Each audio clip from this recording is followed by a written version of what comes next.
The result of all our counsels may be to the glory of thy blessed name, the maintenance of true religion and justice, the safety, honor, and happiness of the Queen, the public weal, peace, and tranquility of the island, and the uniting and knitting together of the hearts of all persons and estate within the same in true Christian love and charity, one towards another, through Jesus Christ our Lord.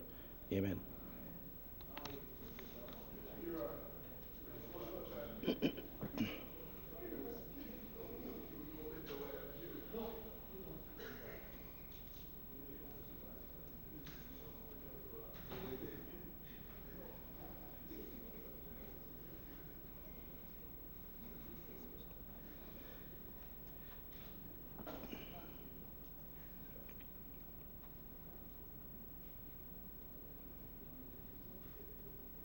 Be seated, please.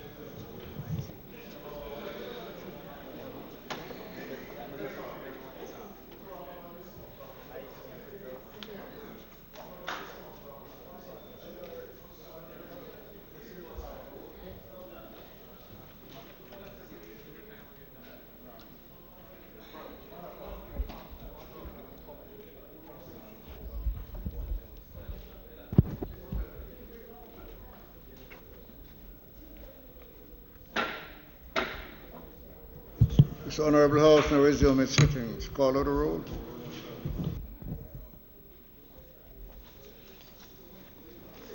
Mr. Whittle, Mr. Samuda, Mr. Holness, Mr. Clark, Mr. Shaw, Dr. Chang, Mr. Montague, Ms. Grange, Ms. Grange, Mr. Henry,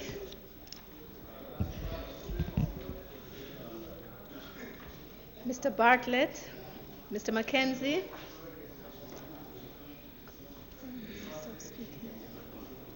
Mr. Mackenzie, Mr. Chuck, Mr. Darrell Vaz, Mr. Warmington, Mrs. Robinson, Mr. Hutchinson, Dr. Tufton, Mrs. Williams, Mrs. Malahoo Fort, Mr. Spencer, Mr. Green,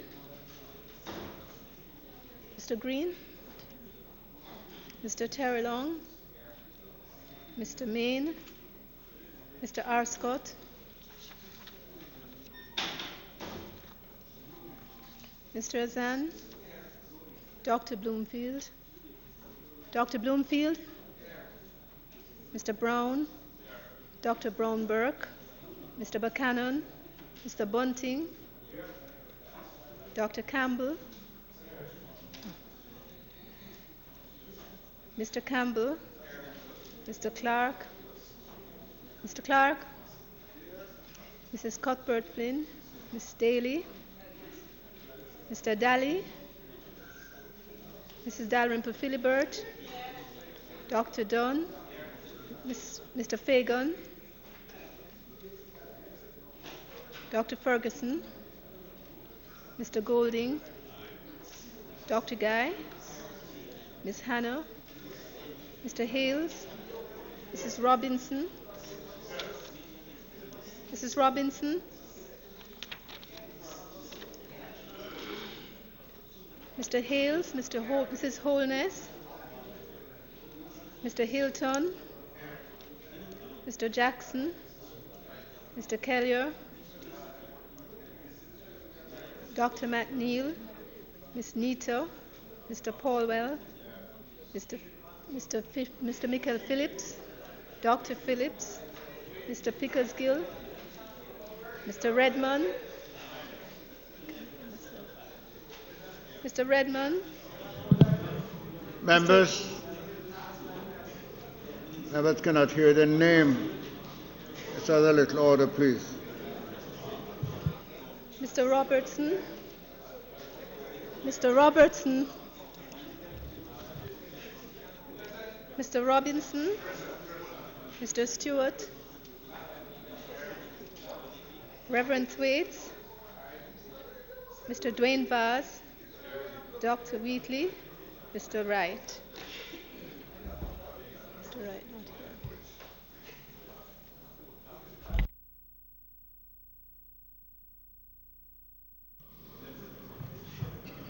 Statements by ministers.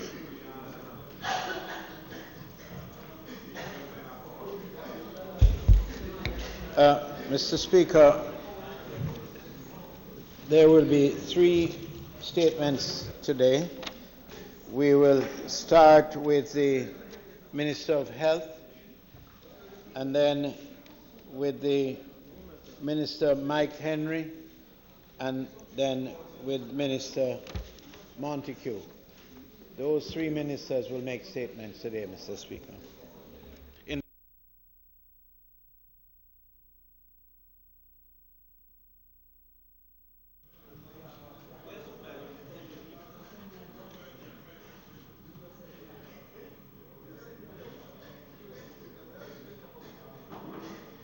Dr. Tufton.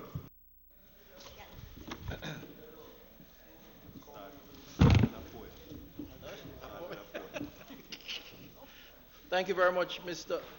Yeah, I've given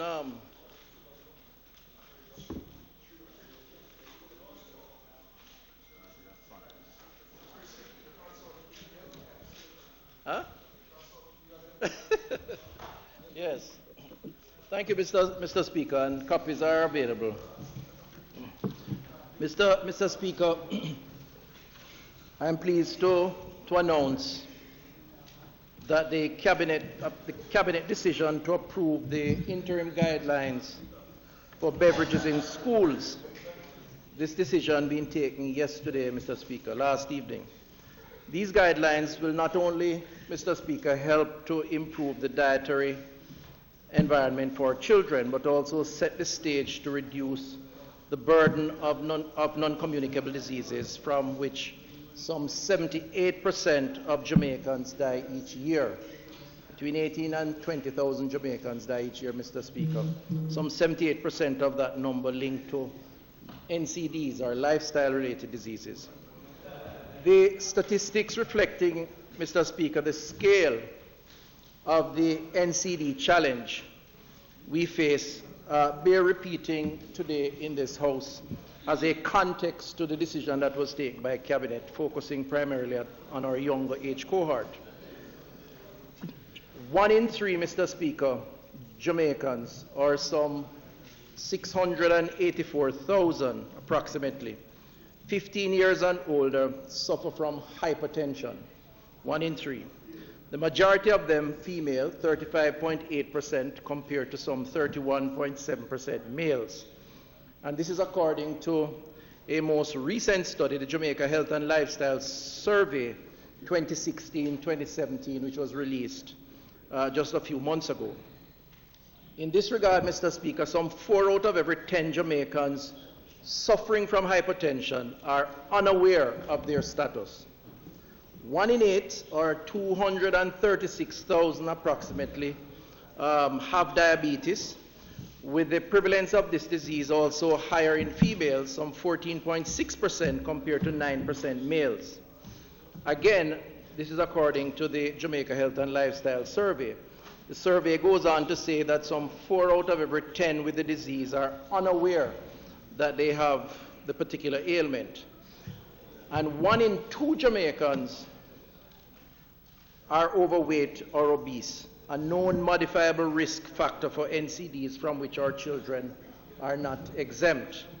Mr. Speaker, we are in fact, as a government, very concerned about our children and adolescents, among whom modifiable risk factors such as increasing consumption of sweetened beverages, limited fruit intake and water intake, and low physical activity levels have been found to be significantly associated with overweight and obesity.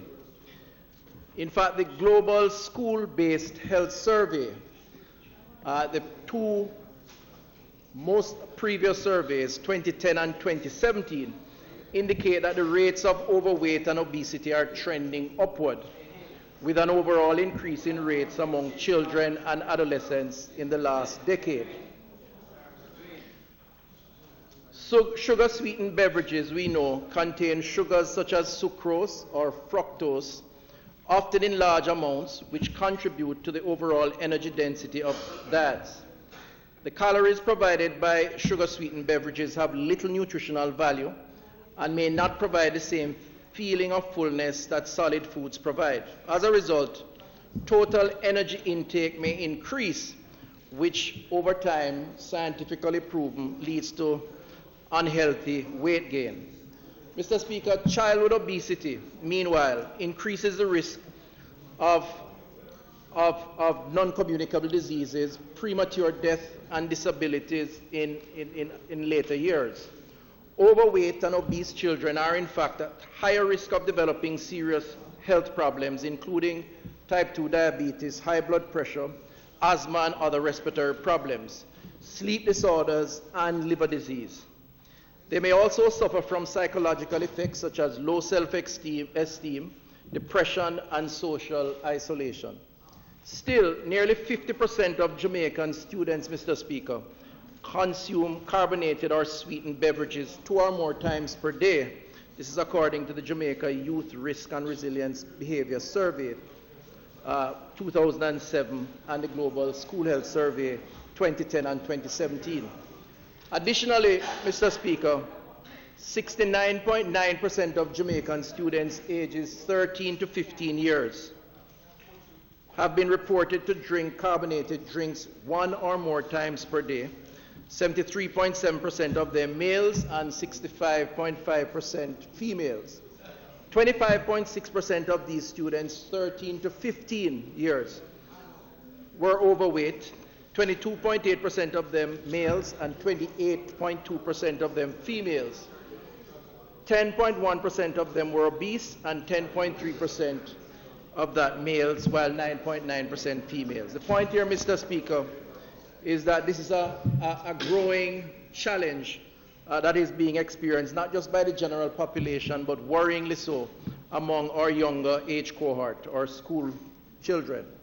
All told, Mr. Speaker, the evidence shows that the link between sugary drink beverages consumption and childhood obesity and NCDs in later years is consistent and compelling and does require urgent response.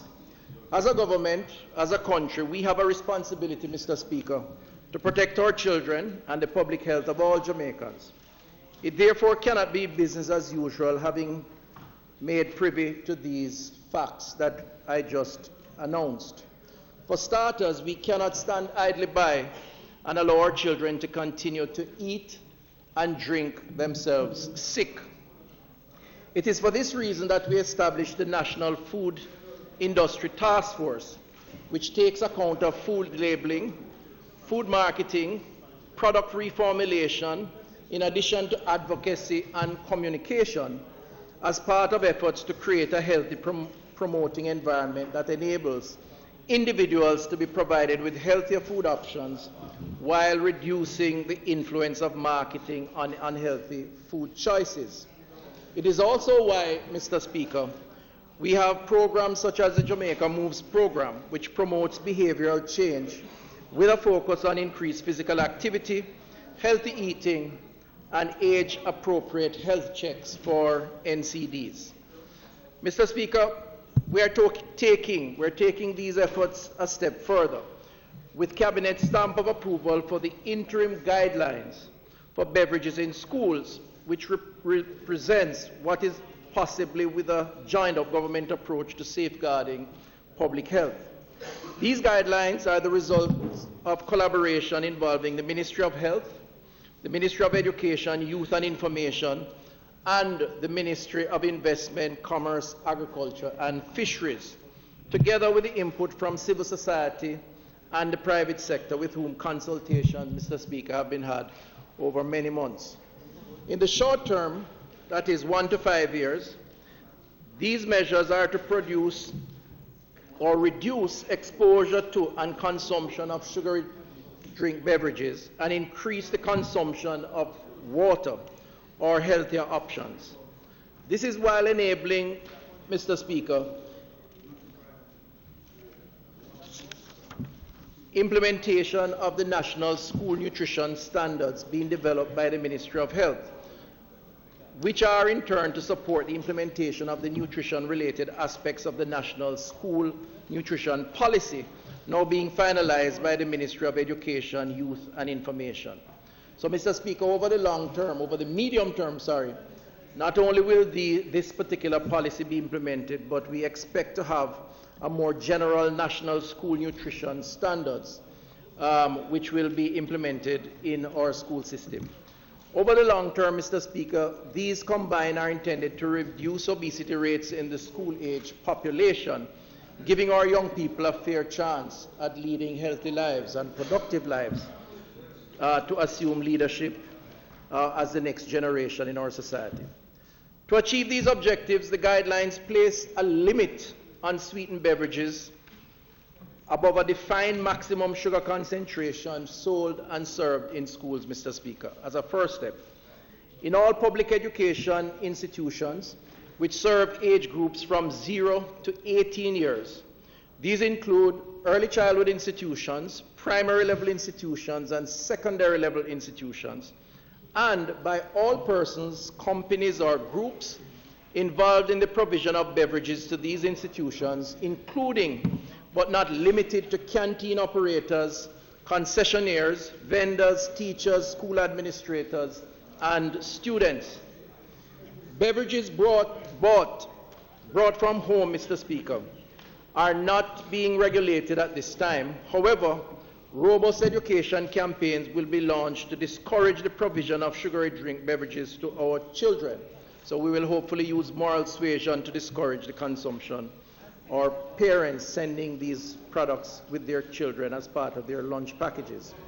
Meanwhile, the limits, Mr. Speaker, on sugary drink beverages will be applicable in and around public schools during school hours and during special school activities, with the Ministry of Health and the Ministry of Education, Youth and Information working together to implement plans to sensitize and train parents and vendors at the schools to ensure the long-term sustainability of this public health initiative. The guidelines, Mr. Speaker, specifically prohibit sugary drink beverages being sold or served in schools if the total sugar concentration exceeds the following: maximum of 6 grams of sugar per 100 ml serving, effective the 1st of January 2019. Maximum of 5 grams per 100 ml serving, effective January 1, 2020. Maximum of 4 grams per 100 ml serving, effective January 1, 2021. And maximum of 2.5 grams per 100 ml, effective January 1, 2023. Mr. Speaker, the approval of these guidelines is an important milestone in what has, of necessity, to be a comprehensive, multi-stakeholder approach to beating NCDs, and in the best interest of all Jamaicans, and in particular, our children. This is not, Mr. Speaker, let me say categorically, a Ministry of Health or a Ministry of Education, Youth and Information thing. It is an every Jamaican thing. The over 680,000 of us with hypertension, over 230,000 with diabetes, over 570,000 who are overweight or obese, including our children, Mr. Speaker, is enough evidence that we need to do something, and we need to do it now. And this is a good place to start. Thank you, Mr. Speaker.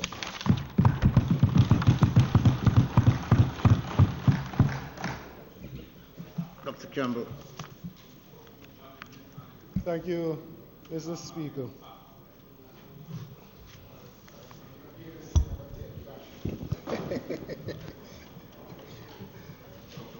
Yes, thank you, Mr. Speaker.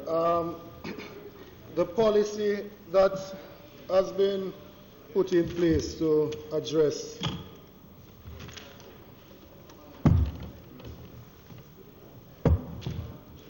the sugary drink in school is a good policy.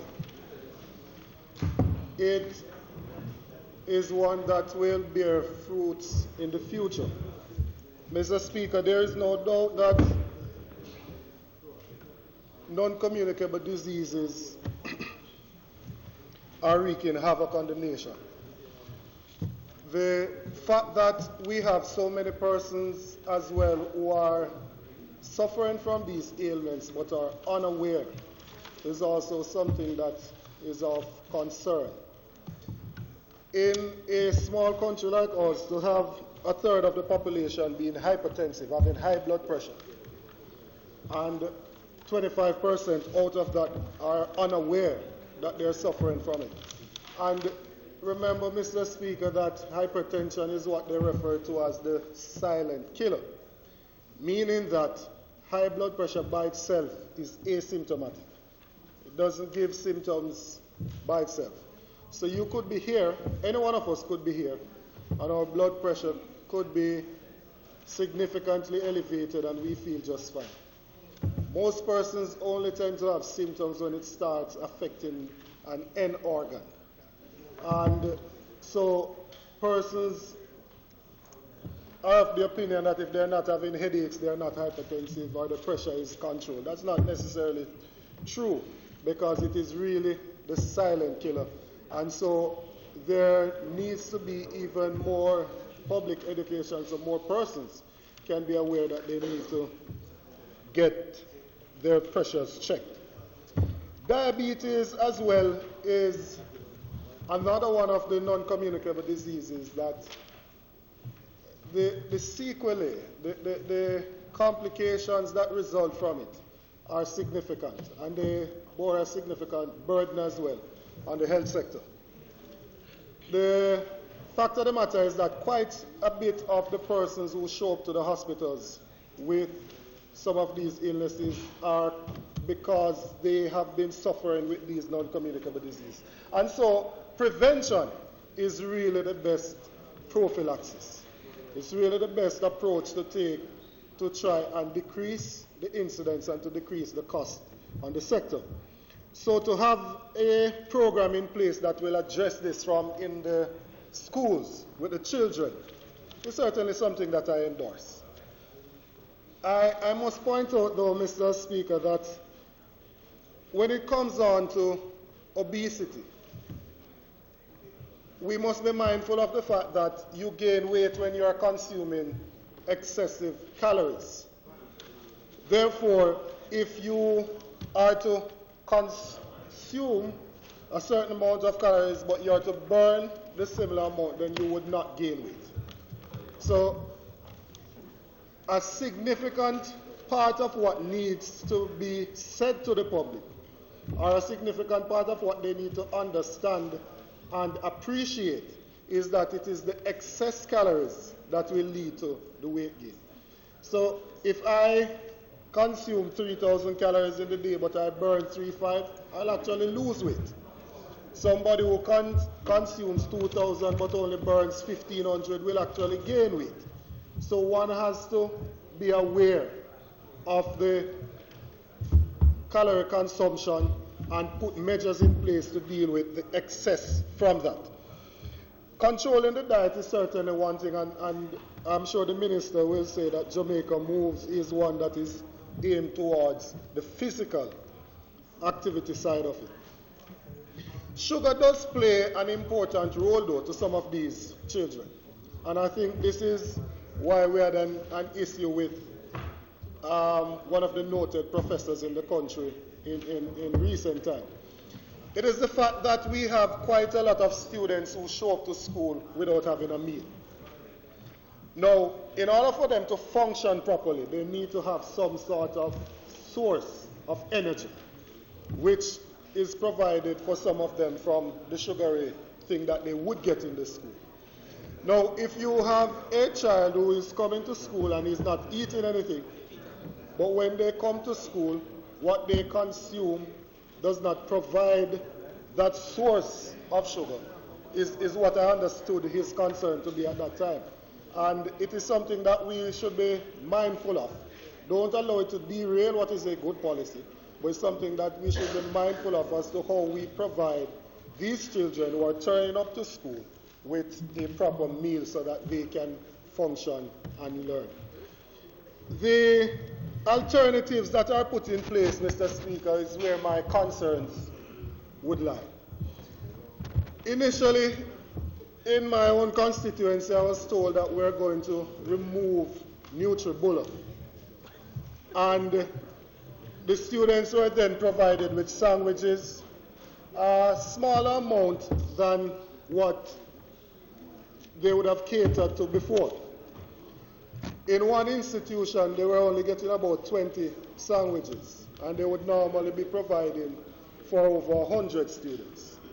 So what alternatives we put in place is going to be critical. But, Mr. Speaker, even after that, the 20 students receiving the sandwiches and the water, the very following week, the students were again receiving Nutribullet. So it begs the question as to, is it that we have placed a ban on the Nutribullet, or there is no ban?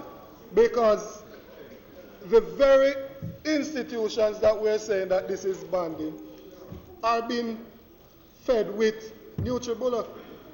And this was as recent as up to last week. So I think that looking at a holistic plan to deal with non-communicable diseases is something that we have to come together as a country to approach. I don't think that it is one that leaves any room for political point scoring. I think it's one that needs a consensus and ownership from all the different stakeholders, including government and opposition, as to agreeing on a policy to how we will treat with non-communicable diseases. It is that important. But in implementing policies, there are steps that must be taken prior to such implementation. And I'm concerned with the alternatives that are in place in these different institutions. It also is important, Mr. Speaker, to be mindful that a child only spends about a third of the day in schools. The rest of time is spent in their homes, in their communities, where, as I mentioned before, if you are consuming excess calories, you're going to still gain weight. If we have a rigid policy in the schools, but when the children leave the schools and go home or into their communities, they're still consuming this excess sugar, they're still going to gain weight. As long as they're consuming more calories than what they burn, they will gain weight. And so it is important that a robust public education program be put in place to inform parents and small business operators in the country that this is the direction that the country is going in, and we need participation from all the different stakeholders to come on board so that we can address this monster of the non-communicable diseases. The affordability, some will say, of healthy living. But the truth be told, Mr. Speaker, it is much better to make the sacrifice and to try to live healthy than to give away your health to gain wealth, only to have a future date when you have to give away the wealth in an attempt to regain the health. Thank you very much.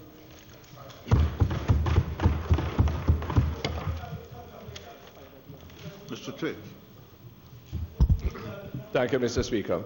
Mr. Speaker, I'd like to express support for the policy that is being enunciated by the Minister of Health, and to emphasize a few of the points which the opposition spokesman has made. I'd like to make this intervention as practical as possible. Mr. Speaker, water, social water, is boring. That's the truth. For many of our children, it's just boring.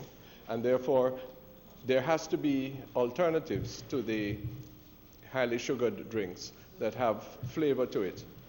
And it is extremely important that the product development in this regard be carefully managed. And while the minister's statement indicated extensive consultation with the private sector, perhaps in his response he will be able to tell us what is the outcome of that consultation, because have the very many private sector purveyors of sweet drinks, have they agreed to the alternatives, and what are they? These are not things that can be just introduced without considerable preparation. May I make the suggestion that the short-run effort of which the Minister speaks indeed be concentrated at the early childhood level. At that intersection of children with educational institutions, there is less choice available to them. They accept what is given them. And therefore, it is at that level also where tastes are garnered and cemented. And therefore, if you start with the early childhood cohort, and by the time they reach grade 1 or grade 2, they are already accustomed to, and their taste proclivity is in favor of a less sugary intake, the greater likelihood it is that they will maintain that pattern, other things, ceteris paribus, rather than starting at higher levels when tastes have already been developed. I'm informed that by age 7, 8, 9, tastes for food are well developed in most students. Therefore, the most promising element to begin with is the early childhood cohort. They have less money to go out and buy anything, and they accept what is given to them. A very wise school principal invited me to address the Minister of Health on this point, that in fact the taste for sugar and some would say the addiction for sugar is to be balanced, as he indeed acknowledges, by activity. My friend here said the same thing. You know, Mr. Speaker, it would be very good if side by side with the effort being made by the Ministry of Health and the Ministry of Education, that mandatory physical education be reintroduced into schools for the entire 12 years of a child's experience, a young person's experience. What is happening is that after grade 9, when bodily changes take place, when academic demands become more exacting, except you are part of a particular team program, you stop doing physical activity. And in any event, even in the earlier grades, Mr. Speaker, the physical activity is routine and without particular focus. It may be just run up and down or do some calisthenics. A strong program of physical activity throughout the entire spectrum of the education system is a very useful, intentional, focused way of supporting healthy living alongside this project. I'd like to invite the Minister to please, given our experience with tobacco, to please understand the power and the allurement of advertising. Here we have even a clearer picture than we do about sugary drinks, the ills of ingesting tobacco smoke, first-hand or second-hand, Mr. Speaker. And still, if you come with me to Mamby Bay in St. Anne, you will see that after all the conventions and all of the moral suasion and all of the health details, the cigarette company is still advertising Cravenay in very alluring fashion right there.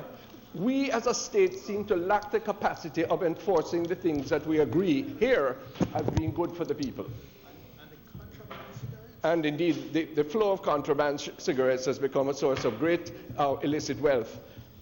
Some say comparable to scamming, which continue to come in and to levitate over the walls of customs in ways that belie the seriousness of the Minister's statement, the government's intent, that of all of us. There's another aspect of it, Mr. Speaker, that I'd like to encourage. Everything I'm saying is to encourage full observance and acceptance of the direction of this policy. And it is a question of price. Think about it. Mr. Speaker, I went to a high school the other day and had a function in the school's cafeteria. One of these cafeterias that has a concessionaire, a fast food concessionaire. And if a parent is going to give a child breakfast, suppose a child is going from, in this case, Portmore to Constant Spring. They will have to leave home from 5 o'clock in the morning, and they're bound to, therefore, whatever they've eaten at home, they need something before they go to class, and then to buy lunch. You have to give the child $500, you know. Now, Mr. Speaker, let the minister consider 5 times 5 is 2,500. That parent is a minimum wage earner. That's 1/3 for one child, just for food supplement alone. Why am I emphasizing this? One, because with the greatest of respect, the amount given to certainly the students on path for nutritional support, while improved, and for that we are truly grateful, is simply inadequate. But what it does is to lead you to the lady outside who, whatever you have done with respect to the guidelines in that cafeteria, leads you to the lady outside who can sell you a $10 bag juice. Because that's what you have, members. That's the money you have. Otherwise, you won't have bus fare to go home. Now, these are the circumstances, and therefore the alternatives have to be, not only have to have the required dietary constitution, but they also we have to be sensitive regarding price. That is a critical element of our people nowadays. I don't know how single mothers work. Miracles. I bow before them, how they can sell 3 children to high school on minimum wage, Mr. Speaker. Yes? You pinch the money here is the assistance I'm getting. But even then, that pinching must be of a very sensitive sort. With regard to the general school feeding program, which of course will impact, and this will be a part of, Mr. Speaker, I beg the minister and his colleagues at Hero Circle to be open with us as to what are the possibilities. We were told, as the member from Northwest St. Anne reminded us, that the bullers were going to be withdrawn. They have now been reinstituted. And Mr. Speaker, I have tasted the new bullers and compared them with the old bullers, and they taste the same. Now, either they are the same, or some other means of sweetening them is being used. What is the position? And, Mr. Speaker, can we please understand that irregular diet and inappropriate times of eating also have an impact on the likelihood of obesity? And therefore, once again, with a spirit of cooperation, if we want our education system to improve, if we want our outcomes, both academic, technical, and social, to improve, we have got to make sure that our children are properly nourished. They need, at school, they need something for breakfast, and they need lunch. And you are talking about a minimum of 50% of the school cohort, which is about close to 400,000 children. That's the reality. And therefore, I'm inviting the minister in his response and government in their continuing effort to meet such an objective, to look at sweet drinks in the context of overall school nutrition. I believe that if this is done, I've heard of this new policy for school nutrition. I'm aware of the pedigree of the people who have been working on it for many years now, but it's time that that be promulgated, fully discussed, and as my learned friend said, we and the opposition, and you have said, Minister, are fully committed to work along with you in support of these laudable objectives. Thank you.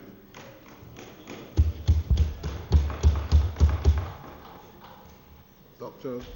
Thank you, Mr. Speaker. Minister, just a few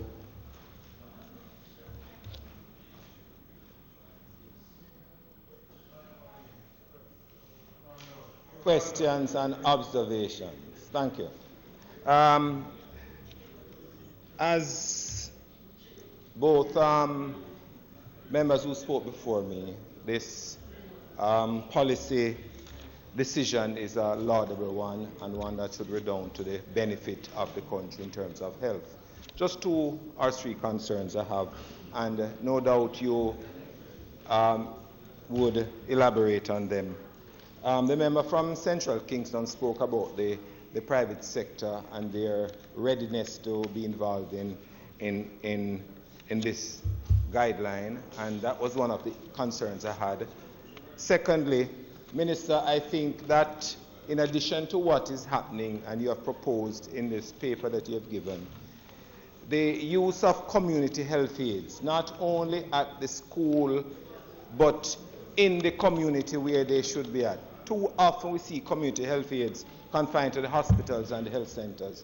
And I think we need to have these individuals out there in the communities advising parents and interacting with them about the harmfulness of having too much sugar, sweet sugar beverages in the diet. And thirdly, you mentioned that the Ministry of Education and the Ministry of Health will be going to the schools and looking at this. But my concern is about who is policing or who will be policing the policy. Because that is critical if you're going to have a policy and at the same time you don't have the proper personnel to ensure that the policy is carried out. These are some of the few concerns I have, but as I said before, it's laudable and it's something that all of us Jamaicans should work towards ensuring that we reduce the sugary beverages that is served to not only our children but all of us. Yes. Mr. Speaker, Yes. through you to the Honourable Minister, just want to find out, Minister, in light of the fact that sugary drinks and the salty foods have been causing tremendous damage to our students and the larger population, what plans are there in the Ministry of Health to provide machines to assist with dialysis, because a number of our young students are coming out with that disease, kidney failures. Do you have plans to increase the number of machines in the regions?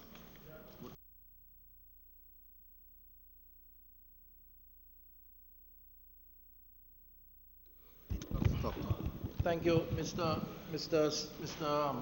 Speaker.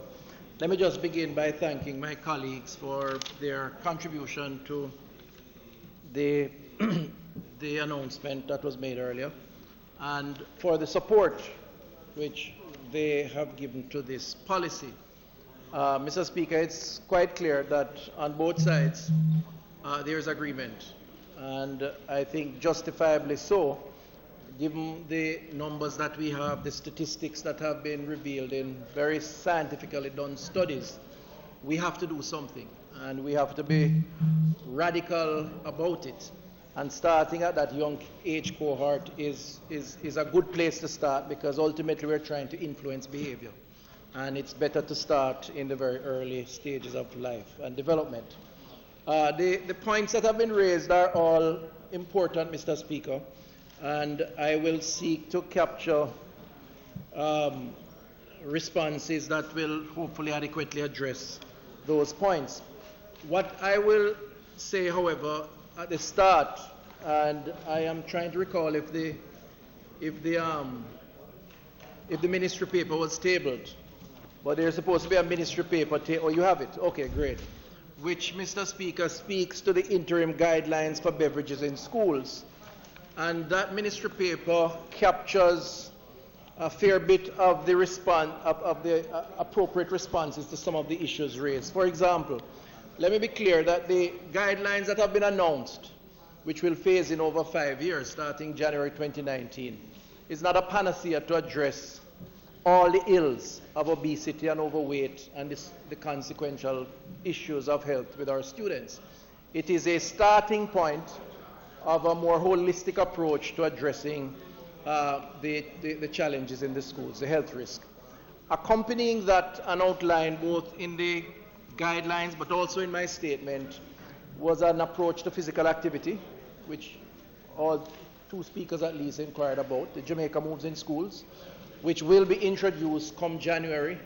We are now doing sensitization programs. We started that in August, where I traveled around the country with the Minister Reid, as he sensitized parents and teachers. We weighed in on that conversation. We explained the issues, the health risk, and solicited the support of both the school administrators and the parents to the extent that they were present at those sessions. That was a very useful exercise, and the response was positive in terms of their response. Well, wherever the minister went, so the Ministry of Education has a system of, in terms of what? Physical education. Well, I'm getting to that.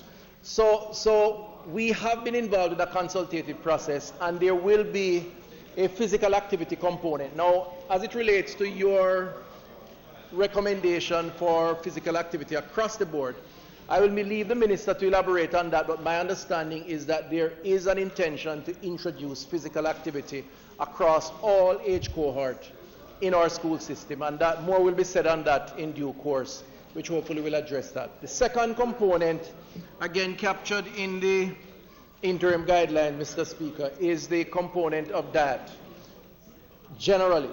So I spoke to a school nutrition policy, which is now being developed in conjunction with the Ministry of Education, Ministry of Health, and in the new year, we will table and speak more fulsomely to those guidelines. Now, those guidelines are going to address not just the sugary drink or access to or limitations on, but more comprehensively will seek to provide a framework for what is served in the schools, which includes the cafeterias across the board, including the vendors on the outskirts. A more difficult prospect in terms of enforcement, but it is captured also in that. So combined between the initial policy, the nutrition guidelines, and the Jamaica Moves component, we are hoping to make a serious dent, Mr. Speaker, overall.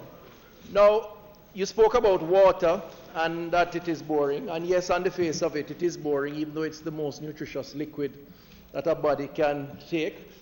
Yeah, well, it sustains you to the extent that it rehydrates and provides appropriate level of support. You're a medical doctor, so probably you can elaborate more scientifically on it.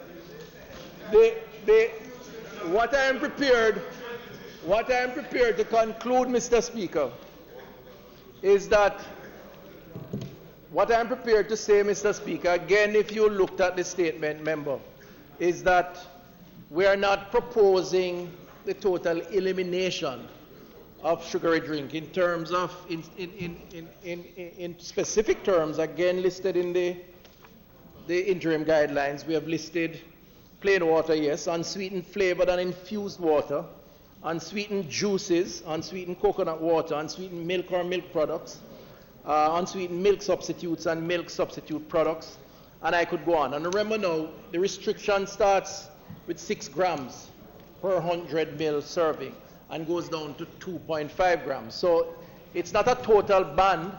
I think we need to make that clear. It is a restriction, and a restriction guided by WHO guidelines.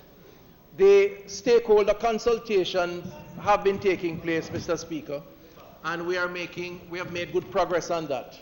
I cannot say that all agreed in terms of, well, let me put it another way. I think there's general consensus that we need to do something. And in fairness to the private stakeholders, the manufacturers, they have all, to the ones that I spoke to anyway, and we met with, have agreed that we need to do something. There were some disagreements in terms of timing, in that they wanted to delay to a more distant period. We felt, however, that there was enough options on the market currently, and indeed many of them have started the reformulation exercises to introduce new products since we have been talking to them.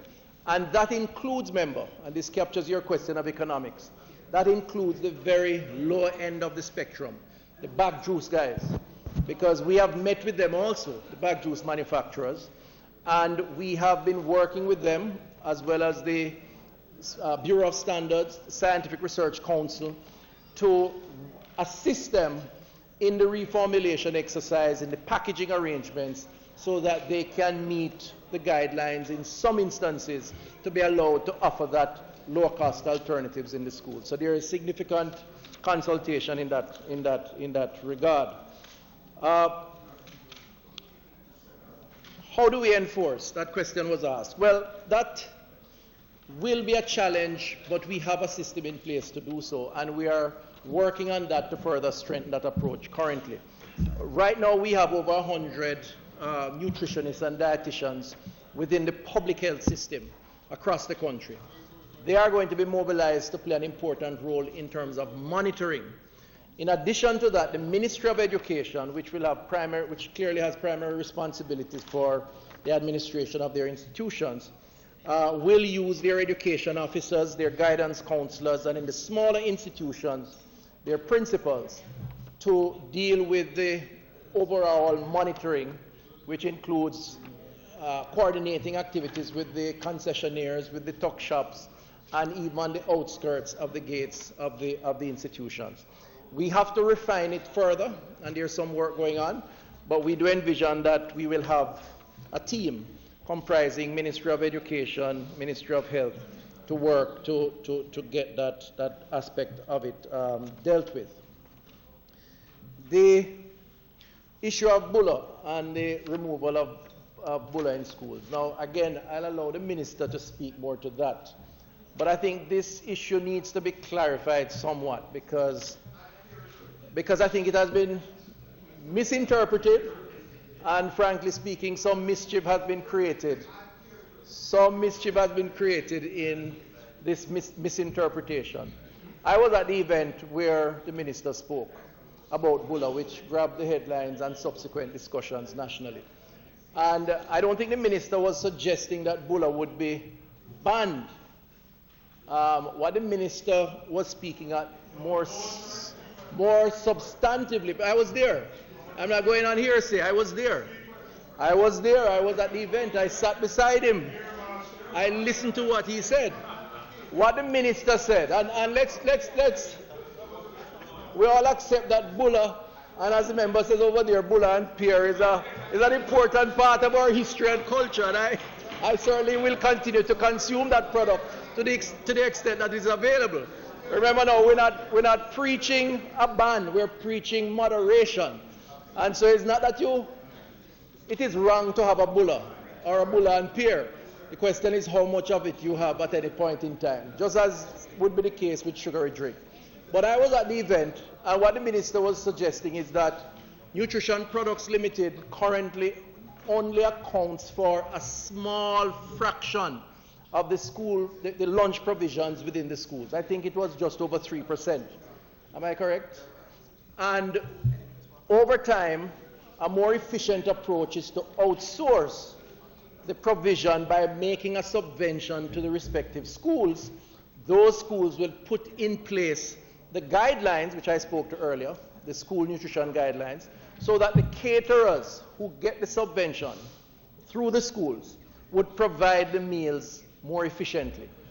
As a consequence, because Nutrition Products Limited supplies the Nutribonds, we call bullets, because we're phasing out their activities, then the traditional source of that product is likely to be phased out over time. And the media interpreted that, for whatever reason, as us saying that there will be no more bullas available in schools. So I'm happy for that question. And I know the minister will do his own clarification. But since I was there with him, I am offering that clarification. No, not that. I'll leave that to the minister. Mr. Speaker, in closing, we are very happy to get the support of opposition members, and frankly speaking, there's general support across the country. I want to just place on record our appreciation to all the stakeholders who have worked on this policy, not least of which the manufacturers who have come on board and are playing their part in ensuring that there are options in our schools. We recognize the issues of enforcement, and we will be working with those stakeholders to get the enforcement going. But ultimately, this is a good thing for public health, good thing for our children, and I think will augur well to the productivity, to the health and wellness of the next generation. Thank you, Mr. Speaker.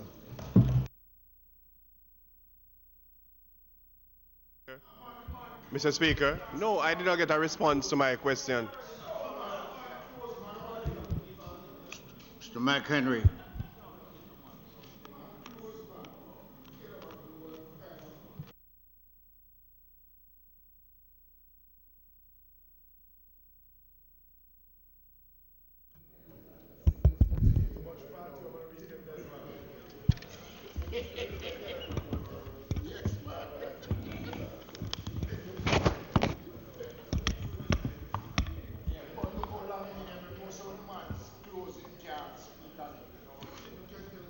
Mr. Speaker,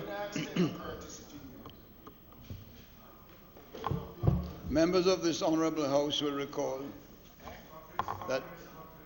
that in March 2018 I was transferred to the office of the Prime Minister.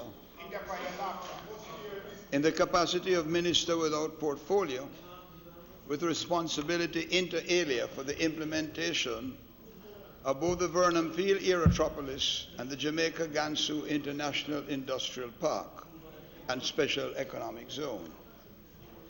These two projects are both major development projects which are being implemented simultaneously, given their synergistic relationship as well as their potential to contribute significantly to the government's economic growth agenda. It is in this regard, Mr. Speaker, that I now seek to provide a status update on the Vernam Field Aerodrome project. I would like to commence with the following facts on Vernam Field. The Vernam Field Aerodrome has been in existence since World War II and was deactivated in 1949. The land was returned to the government of Jamaica in 1986, prior to the termination of the lease in 1999. There are 3 runways, with the main north-south runway being the longest at 6,500 feet and made of concrete, while the others of a loose asphalt are no longer usable as runways. Vernam Field is located at an elevation of 35 meters or 112 feet above sea level. That is 1 meter larger than the turn of the century. By way of Cabinet Decision number 1017, approval was given to proceed with the implementation of the Vernam Field Development Project. The limited scope of the project allows for the establishment of an aviation training and aircraft maintenance, repair and overhaul service, warehousing and humanitarian relief services. Mr. Speaker, it must be clear that we are building a cargo logistic airport, model of the Memphis Aerotropolis. Additionally, pursuant to the project to reactivate aviation activities at Vernam Field, the Airports Authority of Jamaica allocated a budget of $300 million for the project, consisting of a runway of minimal dimension and the elements of reactivation of aviation activities, phase 1 of the development program.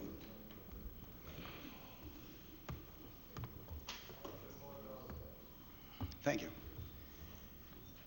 The development program are bushing of the aerodrome to the minimal dimensions determined prior to receiving a technical report on the runway condition. Fencing of the runway strip in accordance with International Civil Aviation Organization or Safety Standards, ICAO. Rehabilitation of the runway pavement to include the implementation of runway and safety areas. Installation of utilities, including a small terminal to facilitate the operation of the services to be operated from the aerodrome. Current status. Mr. Speaker, I am delighted to inform the Honourable House that following the instructions and guidance of the Prime Minister, phase 1 of the project commenced on October 29th with the bushing and clearing of the project. This was progressing apace and was due to be completed by the end of November. However, given the size of the tree roots on Earth, challenges to split and cart these away, the completion date for that phase was rescheduled, and I can confirm it is now completed in the first week of December 2018, and I wish to thank the persons who are working on the program. Further, to accelerate the reactivation of the aerodrome, the AAJ has been encouraged to execute phase 1 elements in a parallel instead of sequence, as was planned. However, with receipt of the runway condition report on November 9, it was determined, and I'm once happy again, Mr. Speaker, that the runway condition is far more favorable than was planned for. It is recommended that the decision taken to optimize the use of the available runway be better utilized for the asset for commercial purposes. In fact, the life of the present runway is somewhere estimated between 15 and 20 years as I speak. The contracts for the fencing and runway rehabilitation are to be revised and put to tender in December 2018, for which the work is to commence in February 2019. At the same time, the acquisition of private lands by the AAJ in accordance with the guidance provided by the national land agents will be pursued after consultation and negotiation with the landowners. The AAJ has estimated aviation activities to commence. And I repeat, the AAJ has estimated aviation activities to commence early in the third quarter of 2019 after utilities are installed. It is to be noted that every effort being made to ensure that there is resumption of aviation services in the third quarter of 2019 is on track. And I think we should, again, say to the AAJ and the people involved that this is a timetable which we do not intend to miss, and we thank them for bringing us to this point. In keeping with the Prime Minister's instructions and the government's major interests in terms of the development at all economic levels, participation of the HOPE program is included. It has been decided that job opportunities will be created for unattached youth from the Clarendon communities in 4 main activities under HOPE: housing, opportunity, production and employment program of the HOPE program. The 4 areas include land ownership re-verification, a demographic survey to determine skills available in the project area, and aerodrome grounds and facilities maintenance and aerodrome security. Recruitment of youth throughout the parish has commenced, utilizing the Heart NTA's mobile offices. Initial training in values and attitudes has been undertaken by the Jamaica Defence Force, and skills in training will be conducted by the Heart NTA. All this is to occur prior to the acceptance of apprenticeships with the AAJ at Vernon Field. The Project Core Implementation Team has been conducting a series of sensitization meetings with the communities in South Clarendon to keep the residents fully aware of the project. The sensitization continues to include civil society, customs, MDAs, and a host of other groups and sectors. A public education program is also being prepared with the assistance of the Jamaica Information Services. Next steps. Mr. Speaker,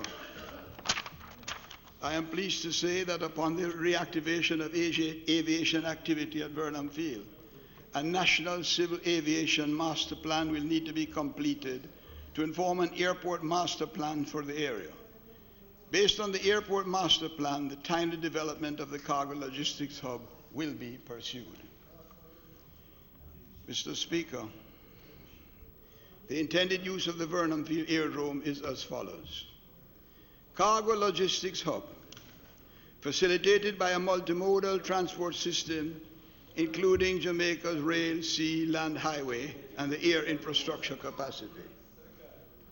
Aircraft maintenance, repair, and overhaul, or MRO. Aviation training for the global market, and a potential warehousing depot for humanitarian relief supplies, among others, to the region and to the world. The vast flat rail estate which the area boasts allows for the potential expansion of the airport to accommodate a parallel runway of 14,000 feet. It's important to note, Mr. Speaker, that this will facilitate long-range heavy lift traffic, allowing Jamaica to receive and launch aircraft to markets beyond our current reach, where forecast compounded annual growth rates, or CAGR, are much higher than that of the national traditional source market for visitors and cargo to Jamaica. It is to be noted that without a runway that can accommodate long-range heavy lift traffic, Jamaica will continue to operate below its potential and economic growth, and will underperform accordingly, as one of my colleagues over there fully understands. The development projects planned for the Jamaica-Gansu International Industrial Park, the Cayman Special Economic Zone, will need an airport. We need an airport that supports the export of its increased productive capacity. The airport is that airport, Mr. Speaker, I am very pleased to say, is Aerotropolis, Jamaica at Vernam Field, patterned on the Memphis Aerotropolis. And I remind my colleagues and everyone that no matter what you do and the world revolves, Jamaica is poised on the globe to deliver goods and services 2 to 4 days earlier than anyone else, no matter how far advanced they feel they are.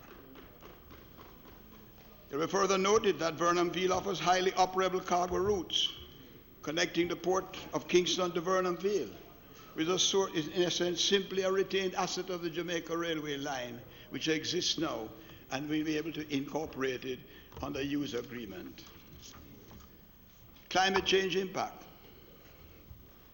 Mr. Speaker, the matter of climate change cannot be ignored, and that is evidenced by the importance to this government by the Prime Minister's role in leading the way on climate change.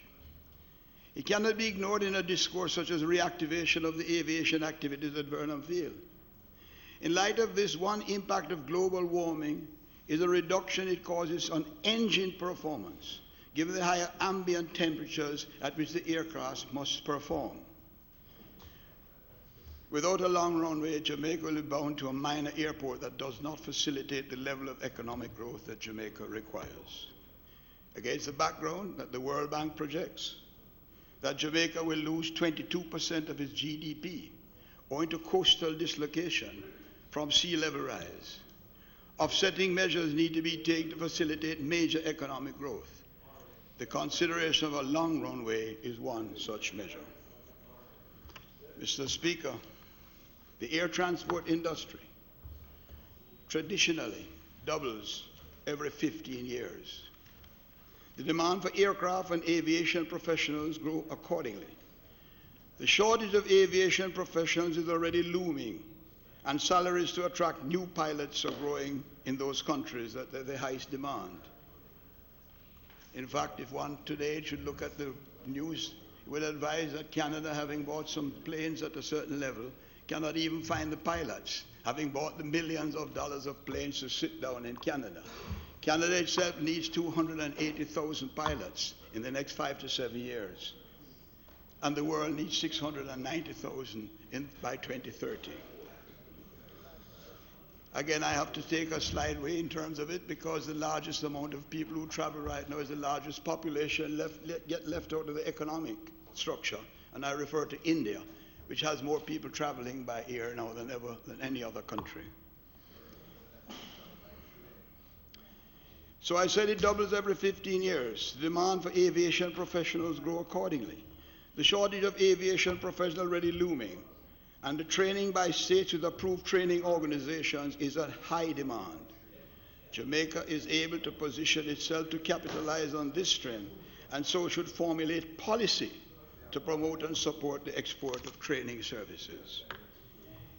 Equally, maintenance engineers with the capacity and experience to operate approved maintenance organizations, or AMO, and aircraft maintenance repair and overall facilities should be facilitated to establish businesses to capitalize on providing these services.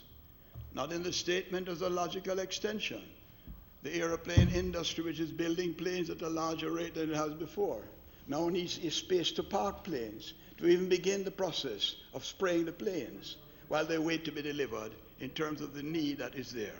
It's a just-in-time world in which we can serve the major part.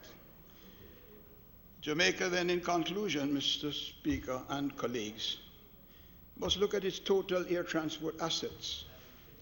That is airport, air navigation, airlines, and regulatory capacity to work as a system that mutually supports and enhances each other to the benefit of the economy, and not as competing entities.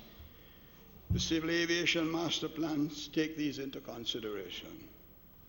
There are ample Jamaican aviation professionals at home and abroad that are qualified and capable of advising on this technical and complex industry to optimize its potential.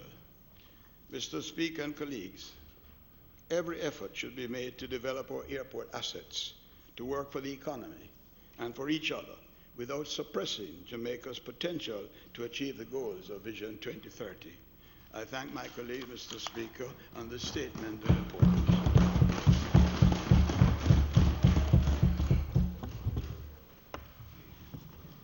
Mr. Phillips. Mr. Speaker, let me thank the Minister for at least coming to the House to give us an update on his long-time Aerotropolis plan. Well, Mr. Speaker, since the Minister has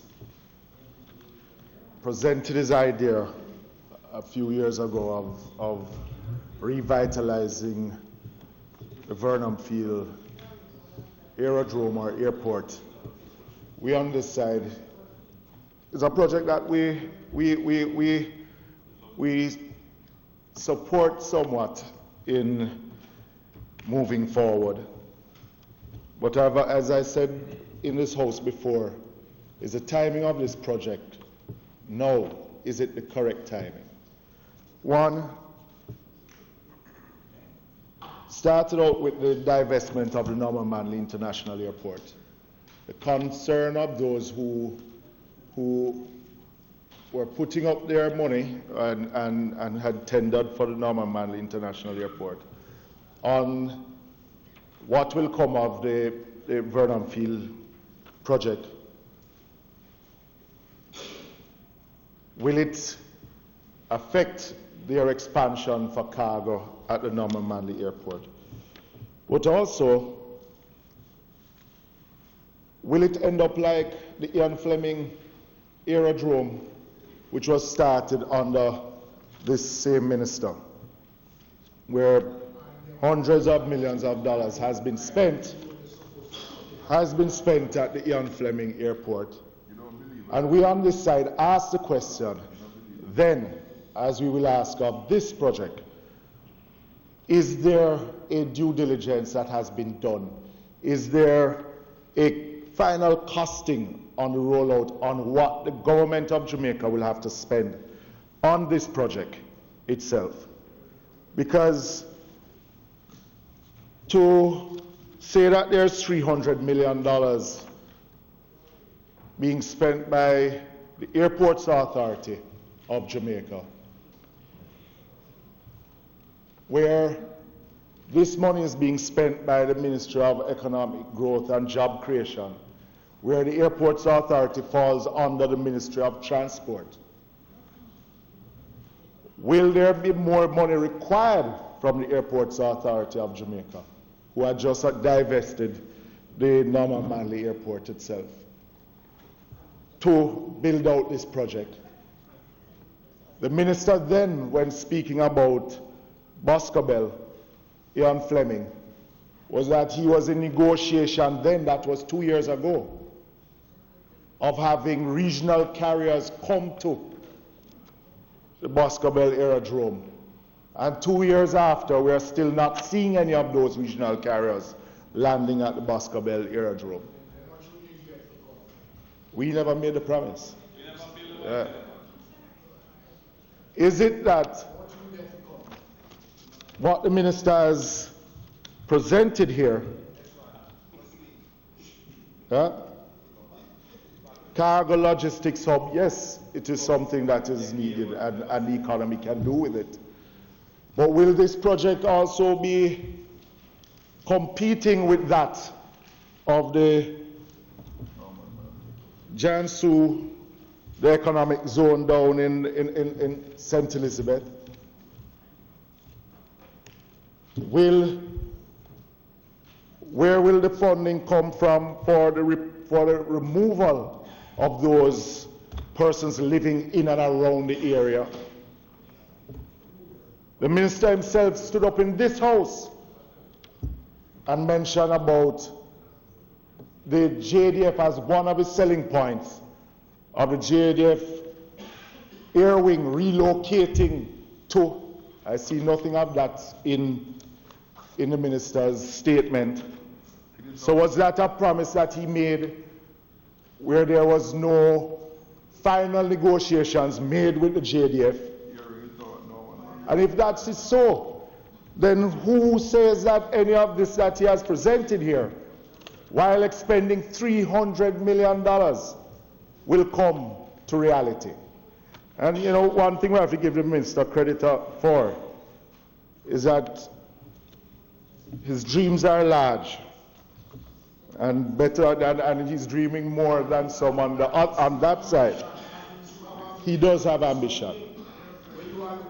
But also speaks about the railway. What is the costing of rehabilitation of that railway to carry the cargo to? And where will that funding come from? So, Minister, what in your statement you spoke about the minimal dimensions of the runway. What can you elaborate on what those minimal dimensions are? Secondly, the relocation of residents, the private lands around the Vernam Field property. Who will be funding the relocation of those residents? And is there any idea of the cost of the relocation of those residents?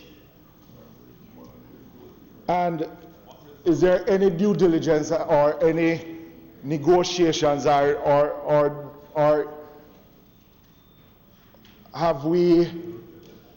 do we have an MOU with any entity in setting up any of these operations at the aerodrome?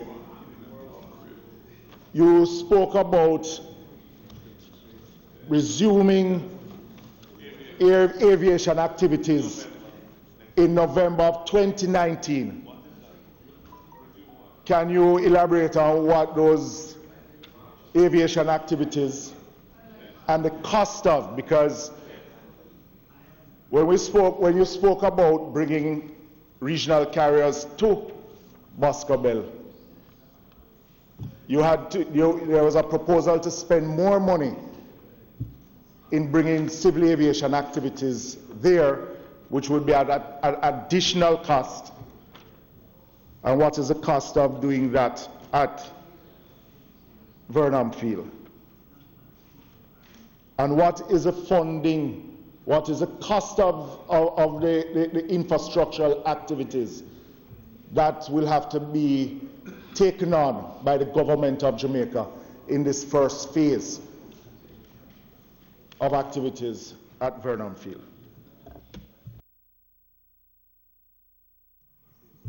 Mr. Hilton, before you go, can the Minister answer those questions? Oh, okay.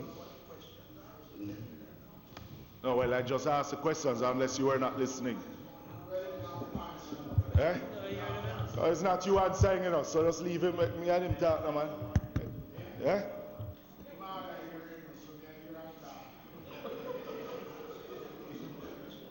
You will. Well, the first question I'd like the Minister to answer. What is the cost? What is going to be the cost? You speak about the $300 million, which is to clear the area for debushing. What else will the $300 million be spent for?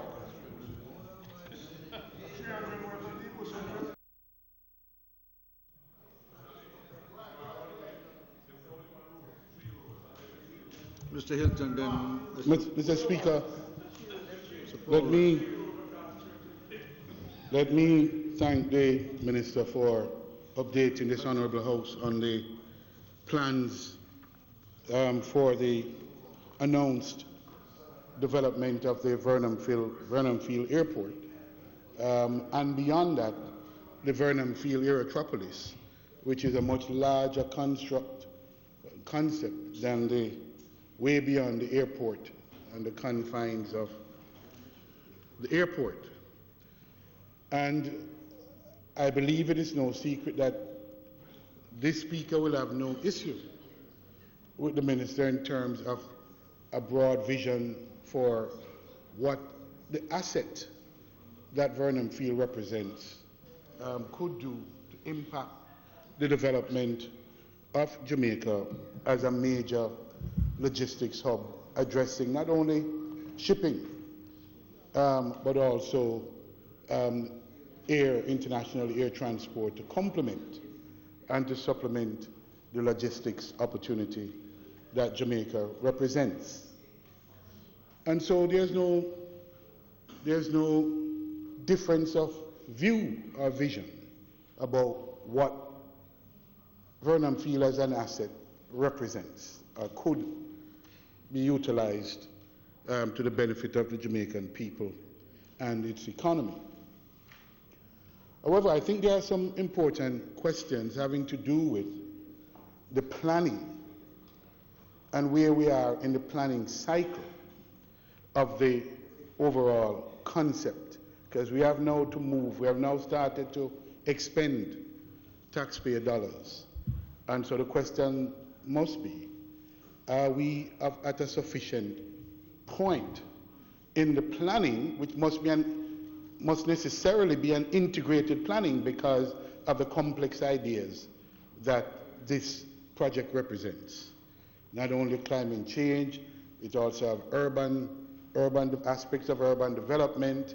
It has the whole aviation construct and the planning for aviation-specific development. So it's a very complex set of ideas. And so the question I have, it seems to me that the 300 million is whether that 300 million may not have been better spent in the planning process, so that what we have to represent or to present to the world is an integrated plan by which the investors, because I think it must be assumed that this massive project, important as it is, that this is not a project that will be funded or can be funded only by the Airports Authority or indeed the government of Jamaica as a whole. This project invites, and it seems to me, contemplates significant private sector capital, and indeed, I should say, foreign direct capital. So if that is a premise, then it seems to me that the focus must be on the planning process, because unless we're able to present to that investor community an integrated plan of a sufficient quality, we are not likely to attract the kind of supportive investment that I think, and I think you're agreeing, Minister, that this project needs in order to carry it forward in a meaningful way. So the question I'd want to ask, the cleaning up and the bushing, I understand. The fencing, I understand. I also understand the need for us to begin to acquire those lands that are now owned and developed by private interests in order, not one, to stop the encroachment, further encroachment on the important aspects of those areas that we need for the development, but also to, again, seed the project in the way that we are signaling to the rest of the world that we are serious about the vision and we are moving to at least occupy and to identify and to make available the space, the land space. So I think, Minister, that even if we start from the assumption, and it's more than an assumption, even if we start from the fact that there's broad agreement about Vernon Field as a national asset, we must ask and answer the question, is this 300 million and the spend the best use at this time? And could this buy a more critical element of the plan, which is the integrated development master planning, so that investor interests could be better attracted? That's my first question. I think as well, Minister, the question of training, you, I think, correctly points out that there has been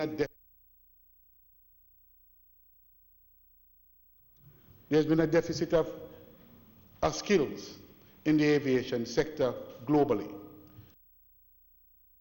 Jamaica does have an opportunity to provide some of the critical skill sets that is currently needed and certainly in the future, in the immediate future, will be needed.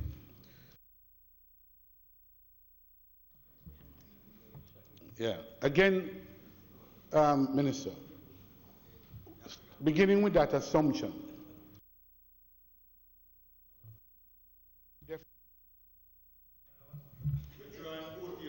yeah, that there's a training deficit and the opportunity to meet that, to fulfill that gap. I raise this question. It seems to me that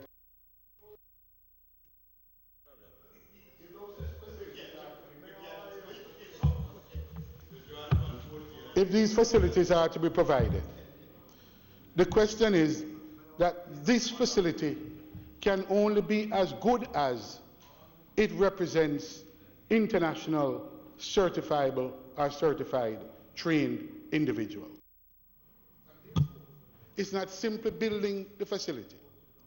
It has to be built at a standard and be certified to international or global standards. If not, the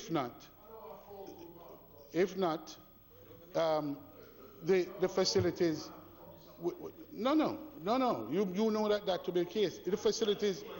No. So the question, my question again is, where do we go? What is the immediate plan? What is the immediate plan for the 300 millions? Right, so I'm saying, what then are the, in the absence of the planning, in the plan, what are the next steps in that? I did. No, I did. I did leave a plan. The master plan that came, I contracted the master plan. I contracted the master plan, which you are the beneficiary. So I say, Minister, I think certainly from the Speaker, the vision, the broad vision is shared. It's a shared vision. However, I'm saying the markers for the 300 million must represent more than bushing. It must represent a substantial investment in the development of the project. But I don't believe the project can be fully developed without the master planning.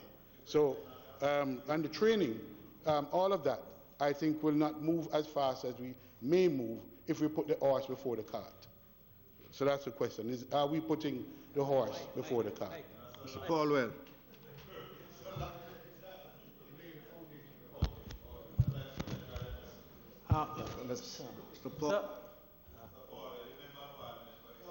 No, I'd allow the Member of Parliament to. Thank you very much, Mr. Speaker.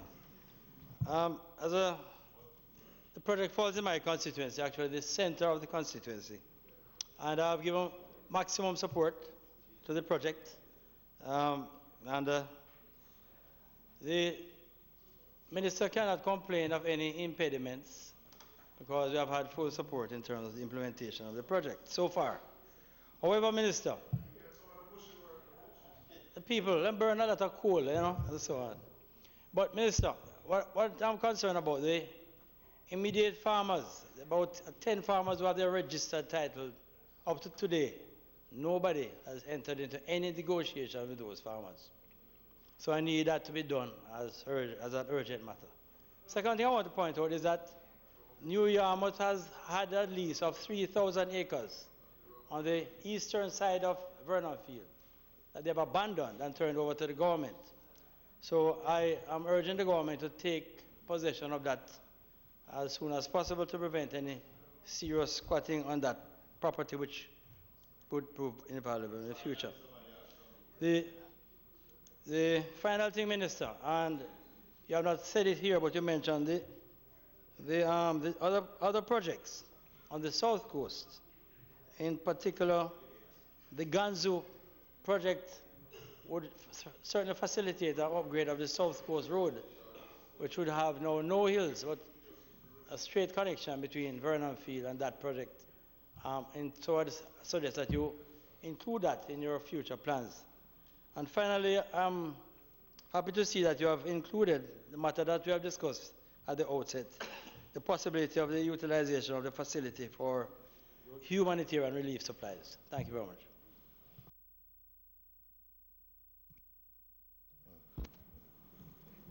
Mr. Speaker, I've sought all my life to not make this issue a political one. I'm going to do my very best to walk through the raindrops.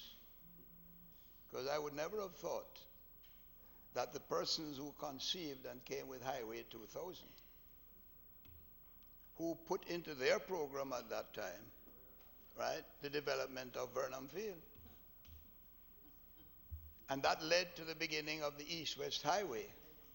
Because unless they were building a highway to nowhere, without the central element being developed, nothing would happen. And I really thought that we would appreciate that. Basically, I still am going to try and walk through the raindrops. Because the opposition spokesman on transport, I leave my colleague, Minister of Transport, to answer him on Baskerville or Ian Fleming. Because he also misunderstood what the design of Ian Fleming was in its concept stage and implementation. Indeed.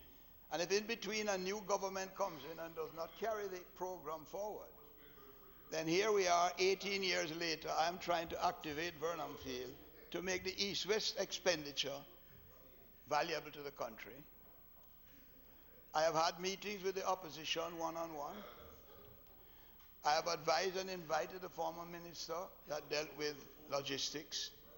He left behind a plan. I have integrated that because he knows why his logistics system didn't work and failed for 4 years. It's because it didn't have an air connection to expand it. I don't want to go into his internal politics. You wouldn't want me to do that. Okay? So if one minister doesn't understand and the other does, you end up with lockjam. So I try at all times with a vision to not deal with this in a political sense. So when anyone comes along and speaks the questions that are being asked, and I'm not clear what the questions really are, because if you're tired, a development which is going to take $6 to $9 billion US, with investors lined up to tie to how much is 300,000? How much 300 million Jamaican? Is that any real money? For you to offer an asset to the world, you must begin to invest in yourself. And you must begin to show clearly that you have a belief in what you're talking about. And nothing I have in my hand which I'm going to show, I have shared already with the opposition. So if they want to play limited politics with 300 million Jamaican, and who gets a contract for bushing, that speaks to the mind and the concept of development. And I don't wish to belabor that. Because you started the East-West Highway. I was the opposition spokesman on transport, and I supported that concept. Not only did I support it, I have supported the development which should have followed. Because please remember how much money you spent with the East-West Highway when you should have developed the area in central Clarendon to a new town. You even had 5 major architects across the world design a new town, and you never ever implemented it. I am trying to make your wastage of money important to the country. You should be lauding me. So should the MP there, who has never spoken in one way or the other. But Vernon Field is not in the constituency I represent, you know. It's not in the constituency I represent. It was part of their 1999 plan. I met with their leader when he became Prime Minister. He gave me a letter which said he supported it. The former Prime Minister, Portia Simpson-Miller, wrote me and asked me to reactivate the study, which they know exists. The study of SH&E, the leading aeronautical experts. But then if you're going to support it, then be fair in terms of your analysis, because let me get it quite clear. The AAJ is the person responsible to take over aerodromes. You can't give it to any other organization. And the AAJ has enough responsibility to administer the aerodromes. I thought you knew all of this. Therefore, to question whether AAJ has money to spend, and AAJ does have to buy the land. They do have to settle with the farmers. The 29 farmers have been identified, but please remember when you came into power to stop Vernon Field, you started to sell the land along the track.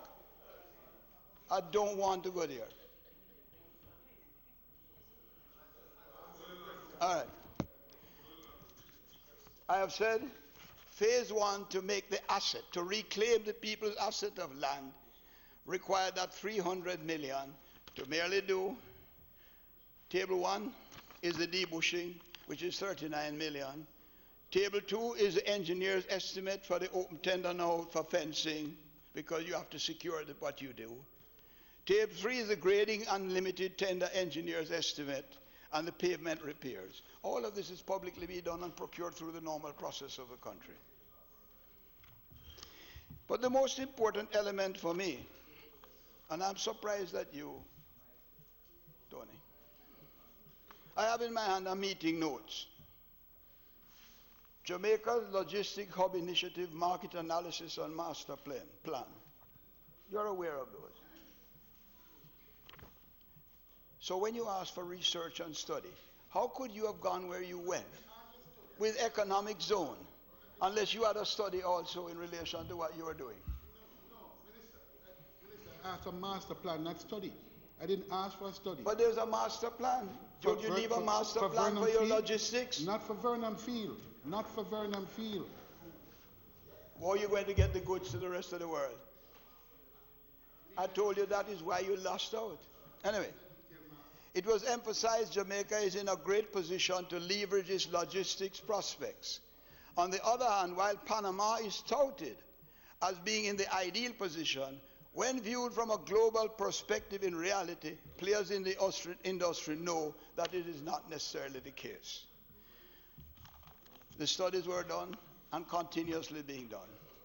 But the most important element I leave for the last, Mr. Speaker. The development of this government is following a public-private partnership. We have to make the assets available, usable, and identified, which is a cooperative agreement between the government and private sector, typically on the long-term nature. Common themes of the PAPR: sharing the risks, the development of innovative financing over a long term. And if we want one PPP, just complete the very one they're making opposition of, is the NMIA. So in the past, it's with Sangster International Airport. None of this is requiring the government other than to say to investors, this is a project we believe in. This is a project that's important to the world. And Mr. Speaker, this document I have in my hand goes back 15 years. The Vernam Field Development Project. This is the document I presented. This is the document I presented to the former Prime Minister, Portia Simpson-Miller. All the studies have been supported, remember. And the investors are preparing all theirs for investment.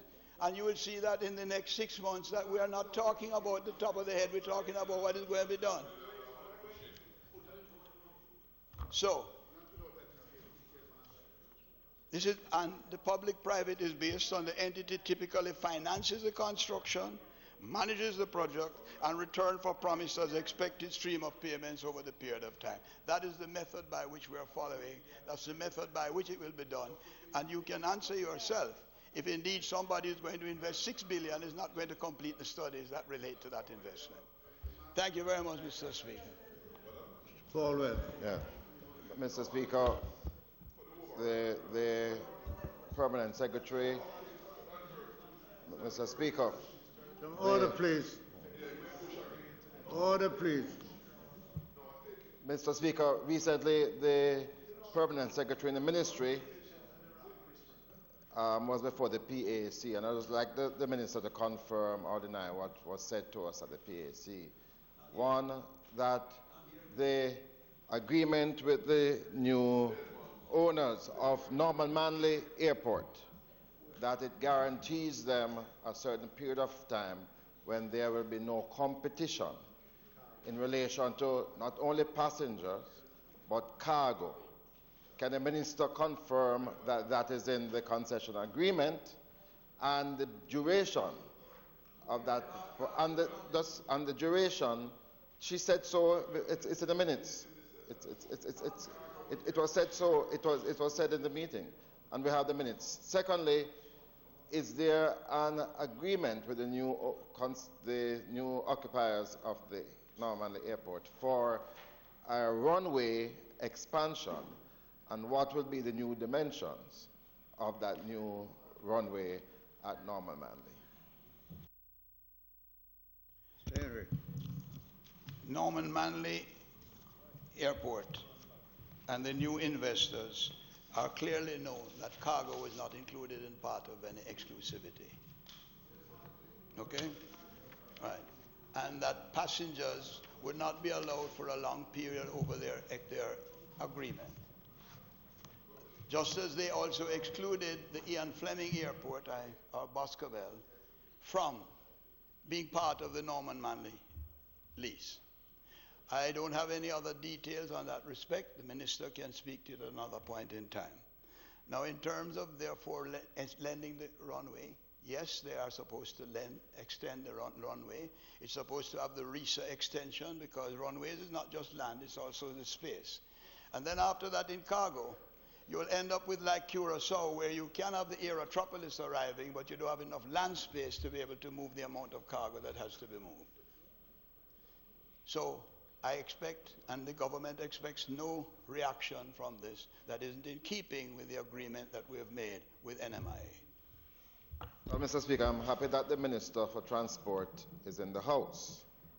And he's not looking my way, but I know he's hearing, because the Permanent Secretary did indicate that cargo is also an area that has been carved out, Mr. Campbell is here, in relation to the new owners of Norman Manley International Airport. It was quite clear, and that, in fact, Vernon Field was to be used to build aircraft. That is what we were told.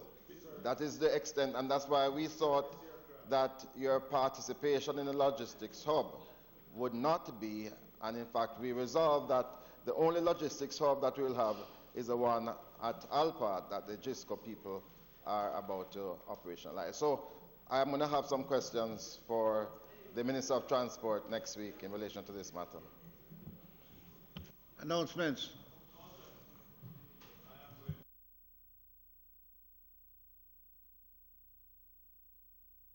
Minister, you have a statement?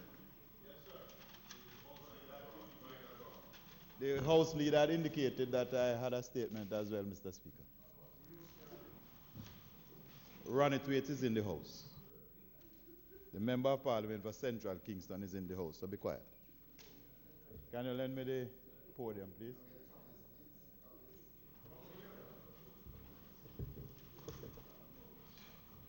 And the lapis.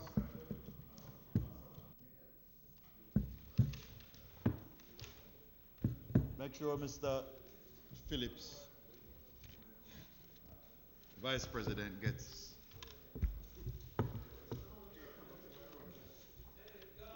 Mr. Speaker, Mr. Speaker, on an annual basis, the Transport Authority issues over 20,000 road licenses for public passenger vehicles island-wide. Additionally, the authority issues a badge or a license to operators of public passenger vehicles upon their completion of the application and training processes. Despite the authority's best efforts, only about 30% of operators of PPV possesses the Transport Authority badge. This means that a significant number of the public passenger vehicle operators on the nation's roadway may not have been exposed to any form of driver or customer educational training. This situation is of great concern to all our road safety initiative and therefore is in need of urgent correction. In an effort to correct this anomaly, I would like to announce a campaign to improve the processing of badges under the theme Free Up the Badges. Mr. Speaker, all persons who have applied for road licenses over the past 10 months will automatically qualify for badges. As such, they will only be required to pay the processing fee of $3,000 and complete the driver educational training course undertaken by the Transport Authority. Mr. Speaker, one of the main reasons for non-compliance with the badges is that several operators have an adverse police record. The Transport Authority will, where applicants for badges have a minor criminal offense, they will issue a temporary or provisional badge valid until March 31st, 2019, provided that the applicant pays the minimal fee of $2,000, and during this period, the applicant will be encouraged to apply to the Ministry of Justice to have their criminal records expunged. In all other applications for badges will be assessed on a case-by-case basis. To support the Free Up the Badge campaign, the Transport Authority will be revamping the driver education program to focus on customer service, safety, and defensive driving.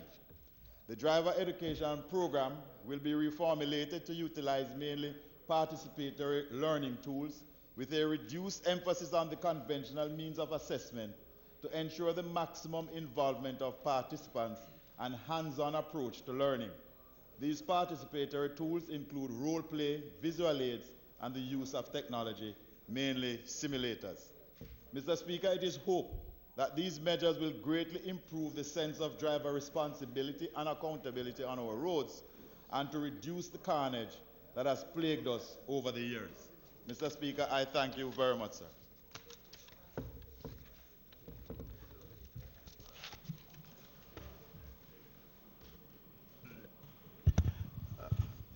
Minister, well, let me commend you for trying to clear up the shortcomings within the system. But I just want to ask of you, Minister, whenever an individual applies for a road license, is it a requirement now for them to provide a police or police record? If the answer is yes, then how comes there is this shortcoming within the system that we would have drivers out there who would have had a permit to drive a public passenger vehicle who would have a criminal record? Minister. Mr. Speaker, most times the person who applies for the road license is not the driver. So you apply for a road license and the same criteria, police record, recommendation, the adequate driver's license, those are requirements for the road license along with other things.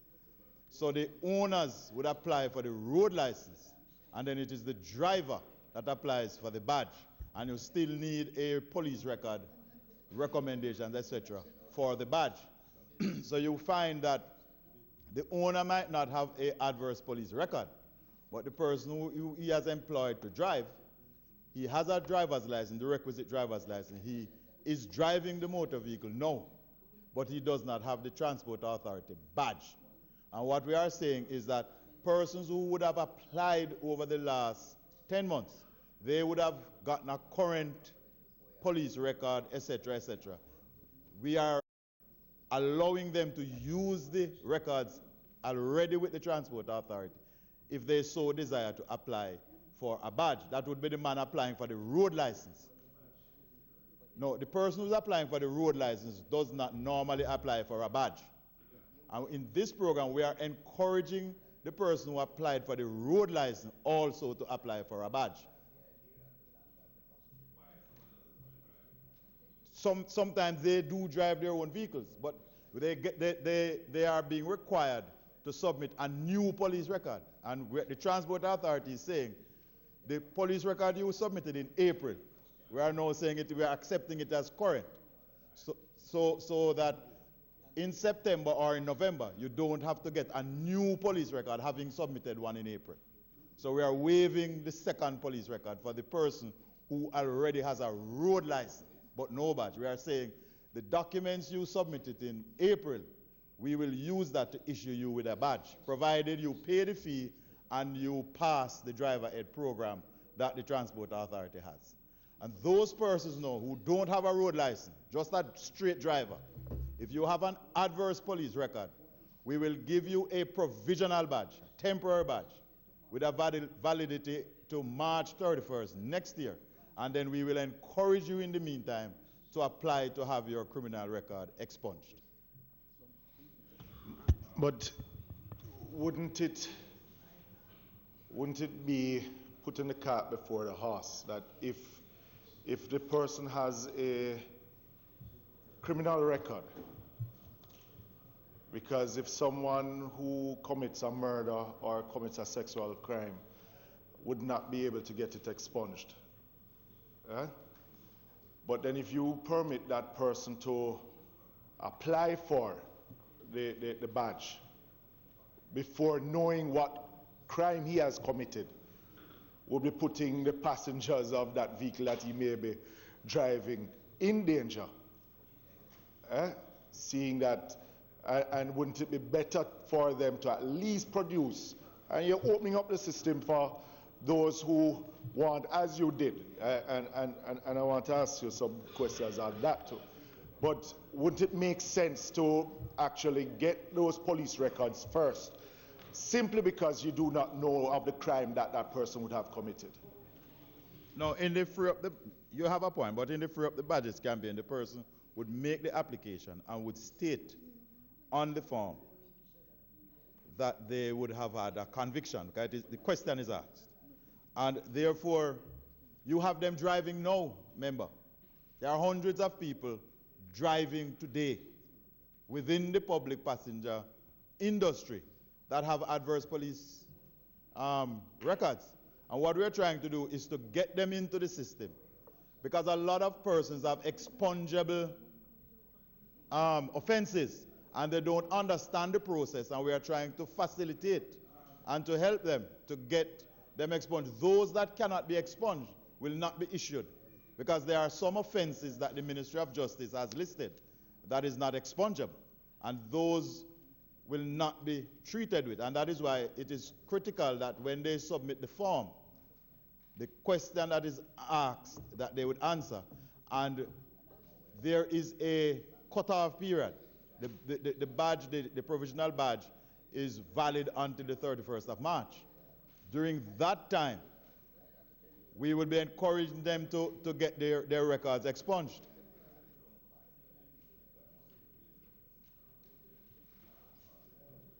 But we quite understand that the systems at the Ministry of Justice can't treat with a lot of requests.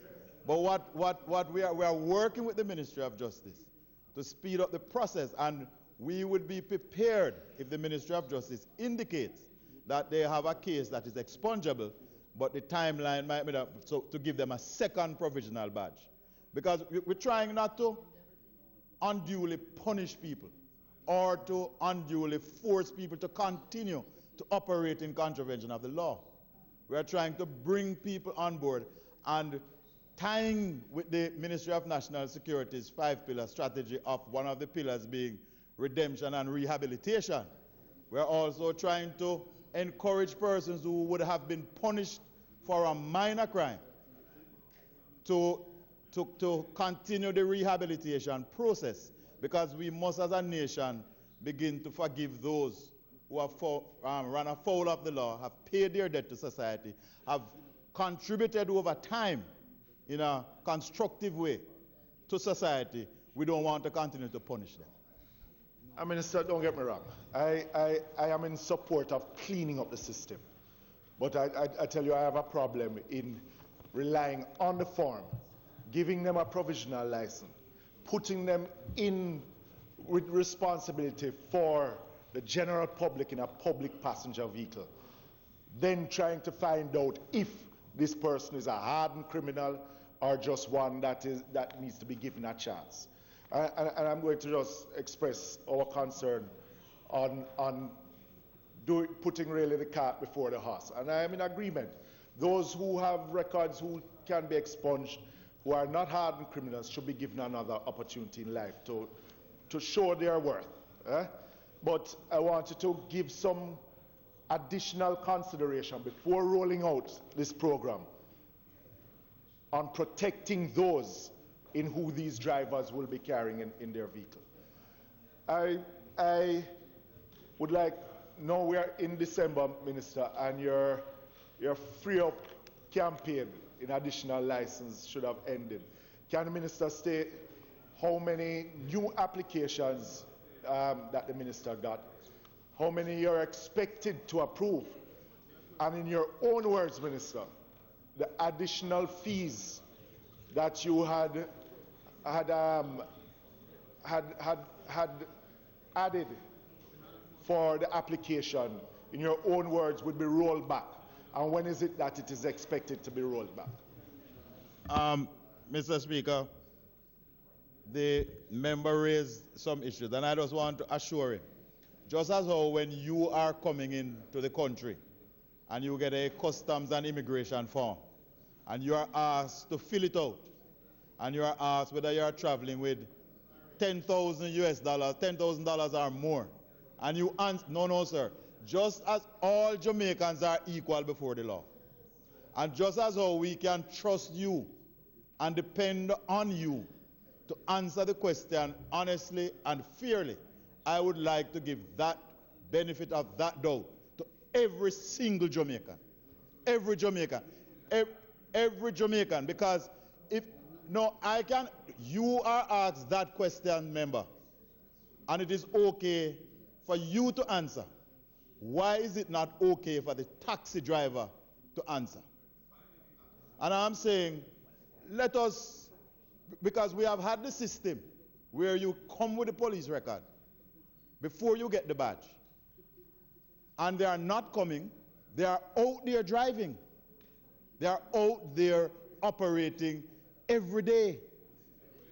And we are saying, sir, we are saying, we must find ways of bringing our people to observe and not to break the law.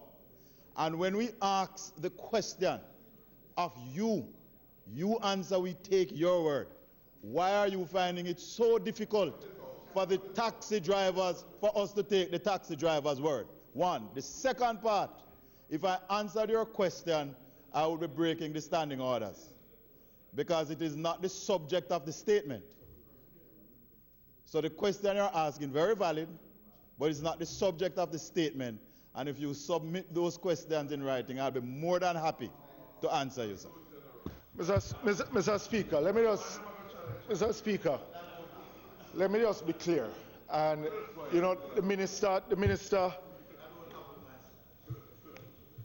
the minister who we do have a cordial relationship. But in this instance, when I'm coming through immigration as he is, I am not driving a public passenger vehicle with other Jamaicans in it. And I too would like the system to be cleared up. But what it is showing is that there are some shortcomings at the Transport Authority. And there is some shortcomings when it comes to dealing with the enforcement in dealing with that. So I am with you in trying to clear this up. But where we differ is that I do not want us, Minister. I don't know. Your campaigners just stand up there trying to think. But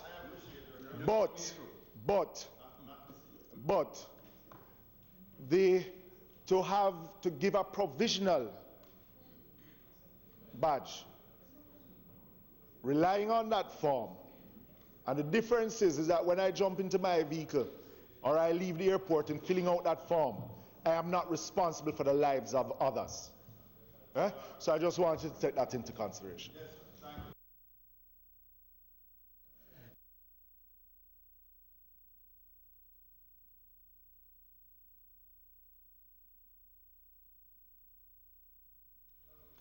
Minister.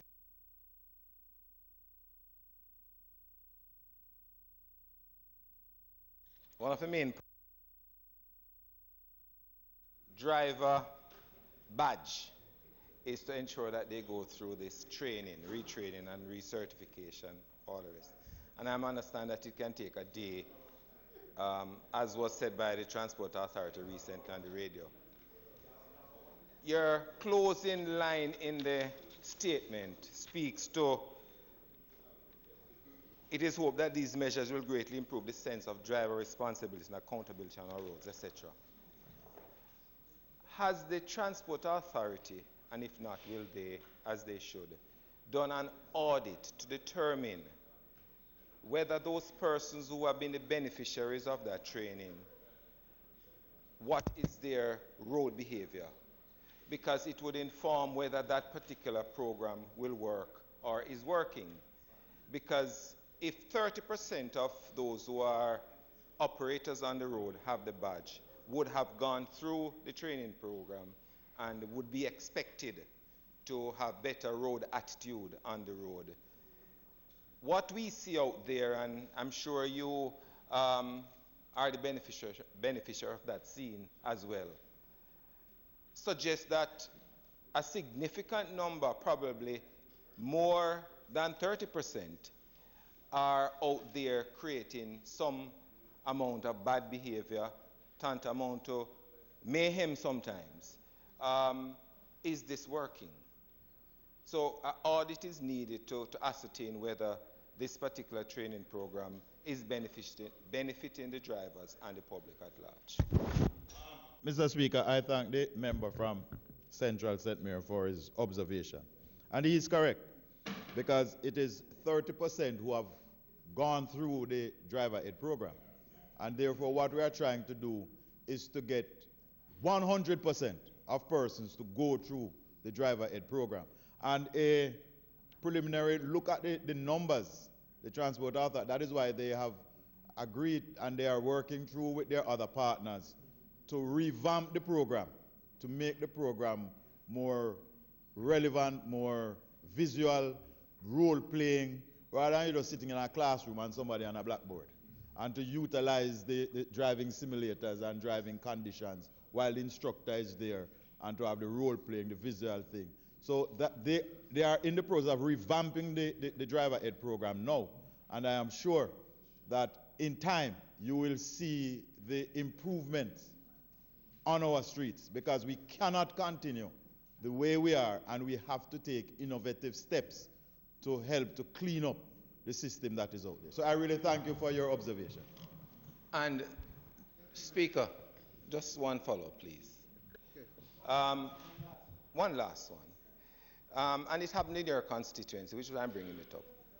You would have been privy to a letter to the editor recently of a 70-year-old woman traveling on Red Hills Road, driving, who said that a taxi driver committed an infraction and was pulling his way through. And when he was abreast to her, she said, "Ask me if you couldn't wait."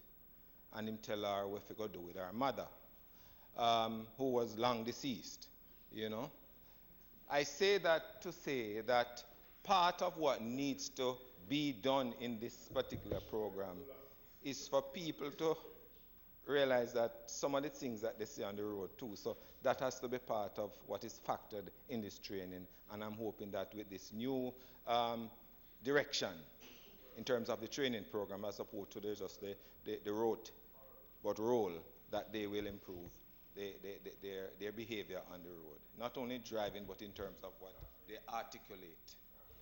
Yes, member, because if you notice in my statement, we said that greater emphasis will be placed on customer care and customer service, because there is a mistaken belief that customer service is servitude.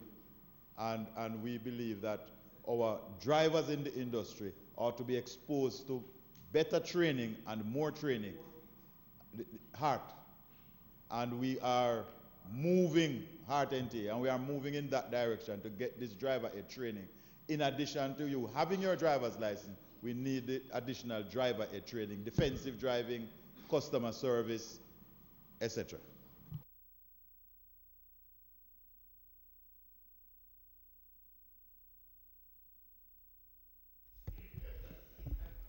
Announcements. Laid on the table of the House today are the following.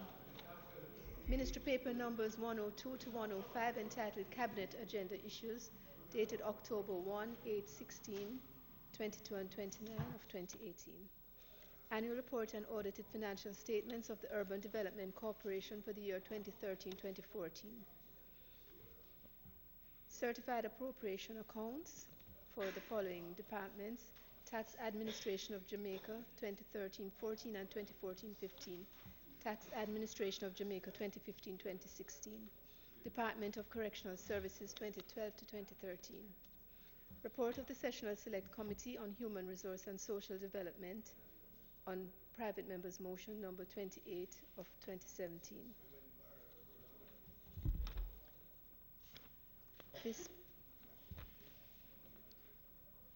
This concerns the proposal for new pension arrangements for members of the judiciary.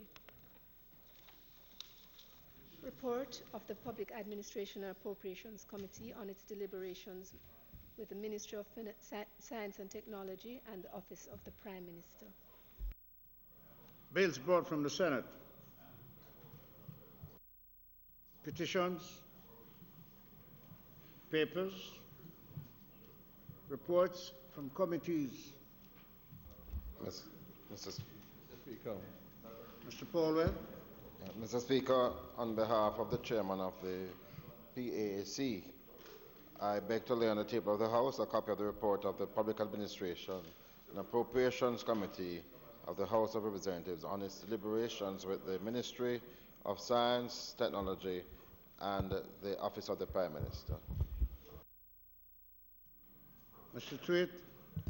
Mr. Speaker, I beg to lay on the table of the House a copy of the report of the Sessional Select Committee on Human Resources and Social Development of the House of Representatives regarding private members' motion number 28 of 2017.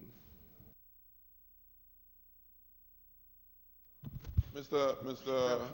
Speaker, the Internal and External Affairs Committee of this House, of your House, at a meeting recently, took a decision which many members felt was unfortunate. However, the full House do have the authority to make decisions that in its judgment it feels is prudent.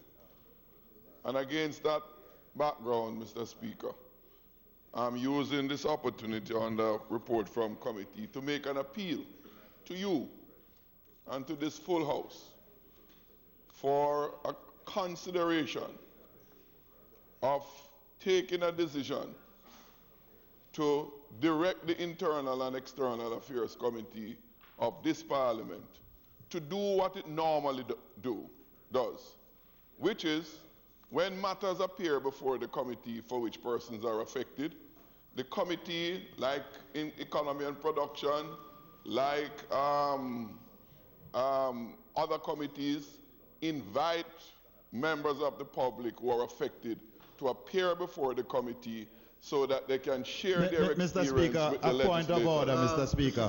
A point of order, Mr. I Speaker. make this appeal, Mr. A point Speaker. of order, Mr. Speaker. The item we are on is reports from committees. And the committees of this Parliament operate on a very democratic principle. And if a matter is before a committee and a vote is taken, the thing is decided, that's the end of the matter. It is improper, out of order, for you to come here to the Speaker, to appeal to the Speaker to overturn a decision of a committee that is out of order and is against the standing orders, and the member ought to be cautioned. Mr. Johnson, have a seat, Mr. Johnson.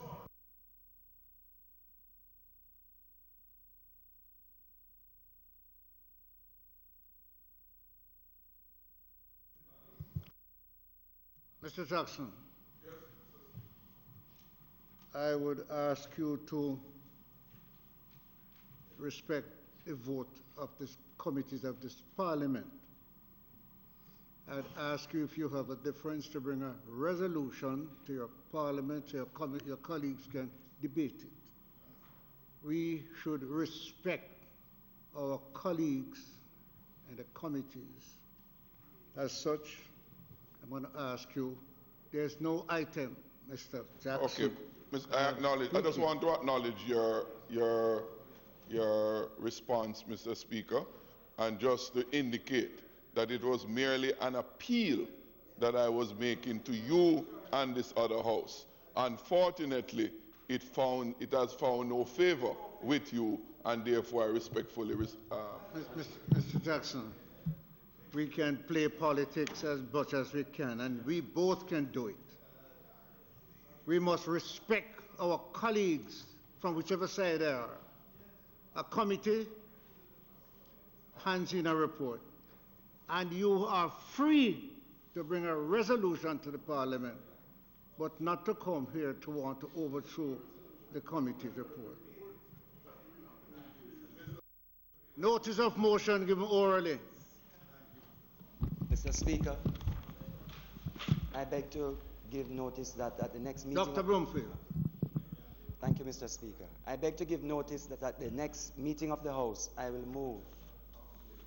Whereas the development and maintenance of our roadways constitute an integral part of national development, and whereas foliage contributes to the constant, persistent, and perennial destruction of our roadways, and whereas overhang present a clear and present danger to the safety, security, and comfort of passage of the commuting public on our roadways, and whereas the bushing and drain cleaning programs for the maintenance of said roadways are insufficient to produce optimal results, be it resolved that this Honourable House agree to the establishment of a national overhang maintenance program with clear terms of reference for the implementation via the relevant public entities, clear operational responsibilities for the relevant public entities, and the provision of adequate funding in the estimates of expenditure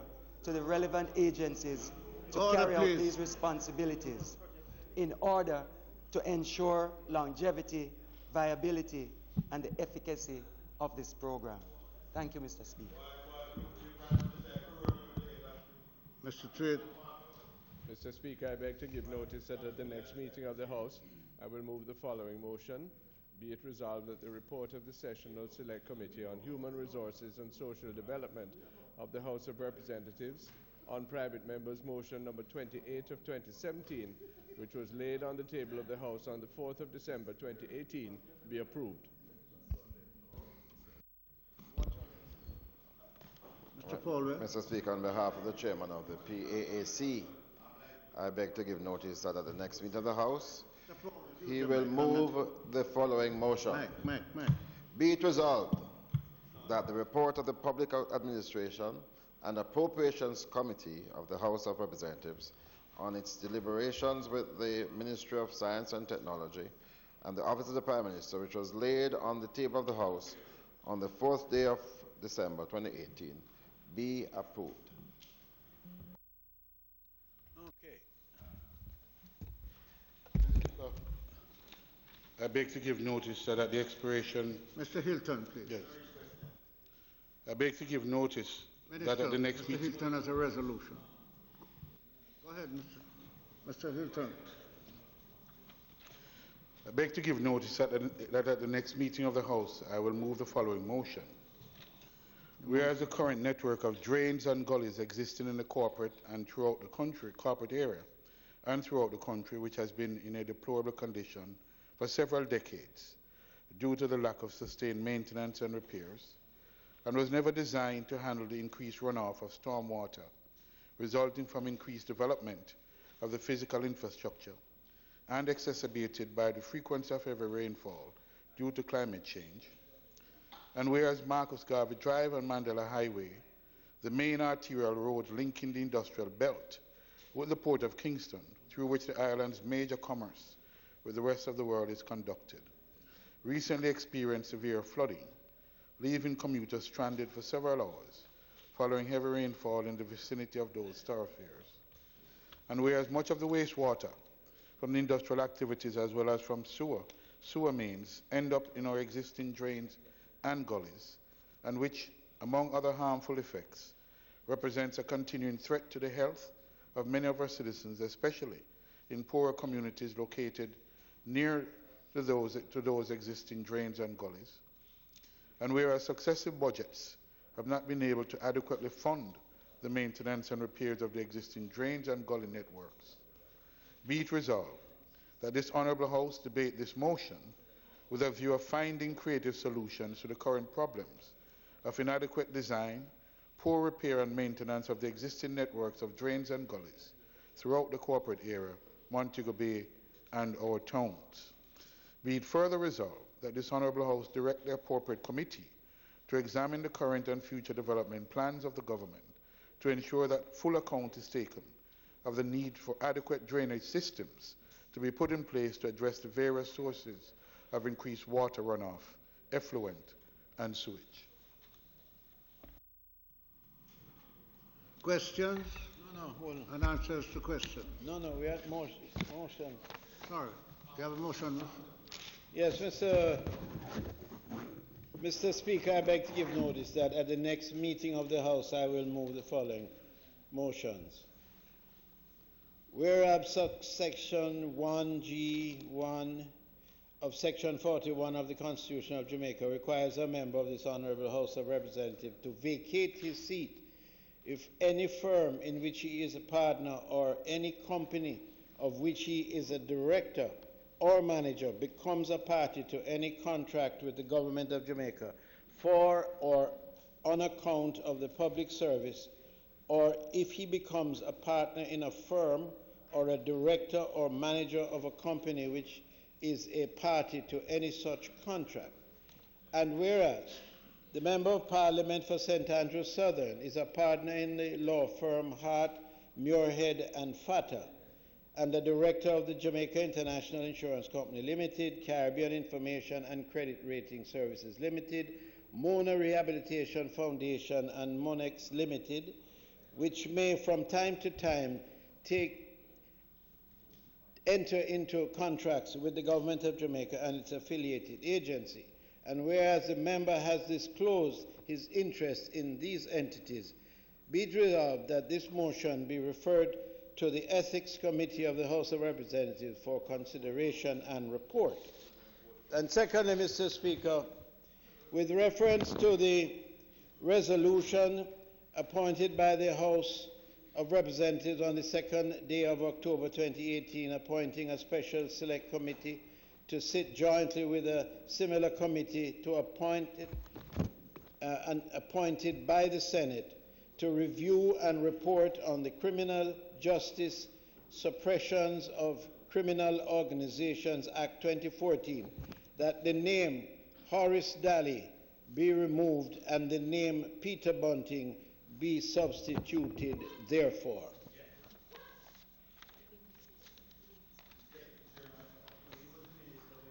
Mr. Speaker, I further beg to give notice that at a later stage today I will move for the suspension of the standing orders to enable me to take this motion. Mr. Speaker, sorry.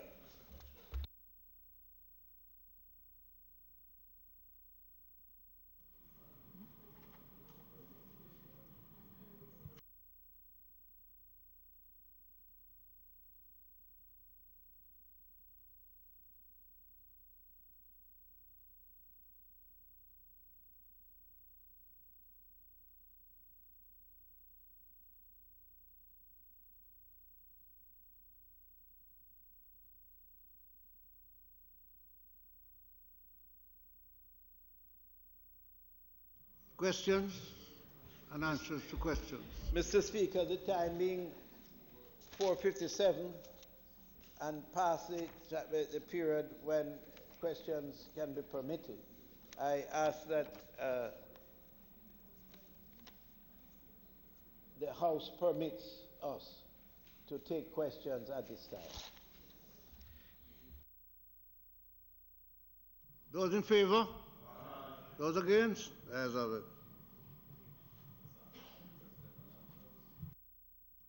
Mr. Semudo.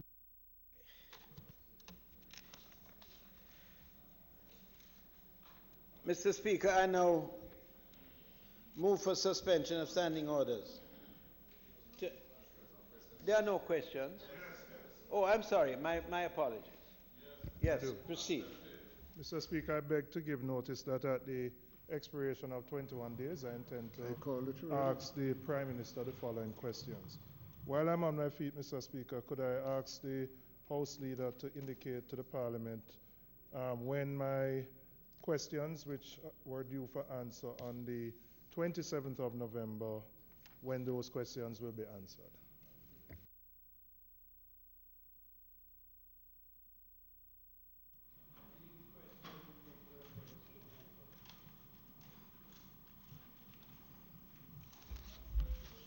I believe the question you make reference to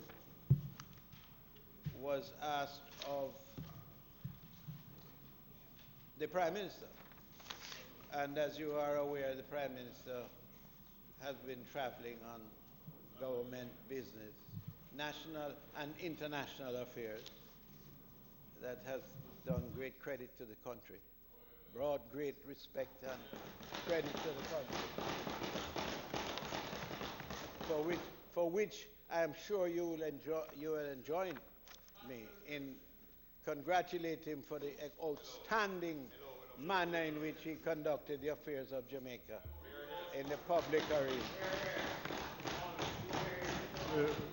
I have no doubt, Honourable Member, that on return, which would be next week, because it is intended that a lot of business has to be done next week, Tuesday, that he will be in a position to answer the questions. So you're giving me an assurance that my questions will be answered next week, Tuesday? I can give you an assurance that every effort will be made to have them answered. But as I am not the person to answer them, I have to depend on the whole availability of the Prime Minister to do so. Mr. Tweed. Mr. Speaker, will the Minister of Transport and Mining please respond to question number 28 in my name? Mr. Speaker. Thank you, sir. The question number 1 from the member from Central Kingston. Does the Minister of Transport and Mining accept that modified exhaust systems of motorcycles create excessive noise nuisance throughout Jamaica? Response, yes. Question 2. If the answer to question 1 is in the affirmative, will the Minister state what measures are being taken to curb this practice? Response 2. The certificate of fitness is withheld from a driver who presents a vehicle having a modified exhaust system at the examination depot for inspection. The driver is then instructed to replace the noisy exhaust system, after which the vehicle is re-examined and a certificate of fitness issued. In addition, when conducting road spot check activities, certifying officers under the authority of the police remove the license plate of motor vehicles with noisy exhaust system and issue an E1, which is a certificate of defects, to the driver. Once the modified exhaust system is replaced, the driver is required to take the motor vehicle to an examination depot for re-inspection, where an E2, certificate of defects remedied, is issued. A copy of the E2 is taken to the police station, where the license plate is then retrieved. Further provisions are being made in the regulations to the new road traffic bill to strengthen the measures now being taken, making them more objective and more discriminatory. Mr. Speaker. Mr. Tweed. Thank you very much. Thanks to the Minister. Would the Minister indicate whether he's of the observant of the fact that what he has said here is honored in the breach rather than in the observance? That's the first question. Secondly, can the Minister indicate what proportion of motorcycles are subject to the certificate of fitness exercise every year? Is the Minister aware, thirdly, that the majority of many vehicles, motorcycles, motor cars, in fact never go to the examination depot for renewal of the certificate of fitness at all, and that by the payment of a small tax, in inverted commas, an informal tax. This is dealt with. This is common knowledge. In fact, you are invited to do that if you go to certain places rather than follow the process. Further, Mr. Speaker, will the Minister consider invoking, I think it's Section 75 of the new Road Traffic Act, which provides for the declaration of silent zones to apply across the island to prevent the cacophony of noise which disturbs hospitals, schools in particular, and residential communities as well by the excessive noise due to modification of exhaust systems. Further, is the Minister aware that it has become almost normative practice now, whenever you buy a motorcycle and you want to behave like a street boy, what you do is change the exhaust system to make it as loud as possible, as if by that act and by making these egregious sounds, you become more popular or noticeable. You get more girls, eh? Yes, well. Now, in these circumstances, Mr. Speaker, will the Minister agree that urgent action and vigilant enforcement has to be taken in this matter, far exceeding the mere tabulation of the regulations? It is a nuisance that one would want the Minister to affirm very strongly, not only on this occasion, but certainly here now and beyond, requires correction. Mr. Speaker, the member made an assertion that the law is more observed in breach. I don't have the figures offhand, but I can assure the House and the member that the Island Traffic Authority regularly conducts these motor vehicle spot check inspections right across the island of Jamaica under the supervision of the police. I am sure, you don't travel on the road? That is correct. I am sure, Mr. Speaker, that we can do more, and we will do more, because with the passage of the new Road Traffic Act and the new reconfigured ITA, which is included and embodied in the Act, we will be having more officers employed to be deployed to treat with this noise nuisance. There are regulations existing, Mr. Speaker. Regulation 162 and Regulation 155 of the current Road Traffic Act are enforced, and that is why in the new Road Traffic Act we are moving to strengthen the provisions, these provisions. The member asked if I am aware that most bikes on the streets are not fit. That is anecdotal, but I will take his word for it. We know that before a bike can be registered with the tax authorities and issued with a license plate, it has to have a certificate of fitness. But if the member has additional information, we will be more than happy to hear and investigate. In the new Road Traffic Act and in the proposed draft regulations, one of the things we are looking at, Mr. Speaker, and hopefully will get the consent of the House, is that before a motorbike is sold, the drivers, as in most cases with motor cars, the dealers ought to ensure that they are licensed and helmet is also given with the bike in terms of safety gear, and a number. The license plate number should also be embedded on the helmet. So these are innovations to come in the new Road Traffic Act. The question of silent zones, Mr. Speaker, like the member, I am anxious to have the Road Traffic Act passed so that we can declare more silent zones. There is the provision, but declaring is one. The enforcement is the other.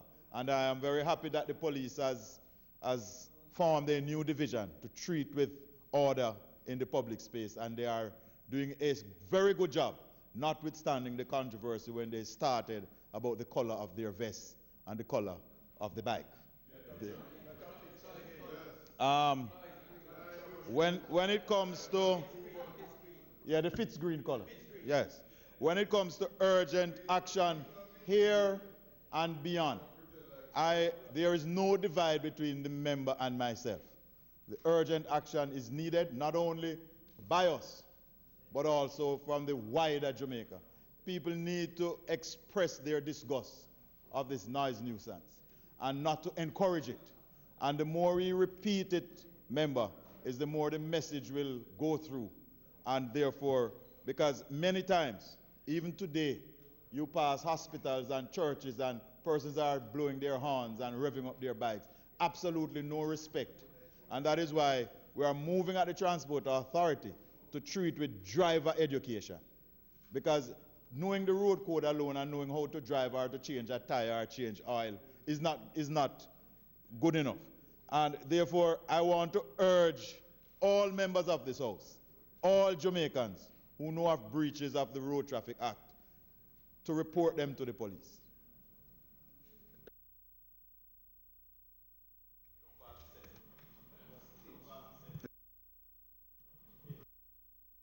Motions that may be made at the commencement of public business requiring notice. Motions relating to the sittings of the House. Motions for leave to introduce bills. Presentation of bills without leave of the House first obtained. Public business. Mr. Speaker, I now move for the suspension of standing orders to enable me to take the motion, notice of which I gave earlier. But, Mr. Speaker, before proceeding any further, I want to make a clarification. It has come to my attention, Mr. Speaker, that the companies Jamaica International Insurance Company Limited and Caribbean Information and Credit Rating Services Limited, that the honourable member from Southern St. Andrew is no longer associated with those companies for some time now. So they must be excluded from consideration in this matter of the House.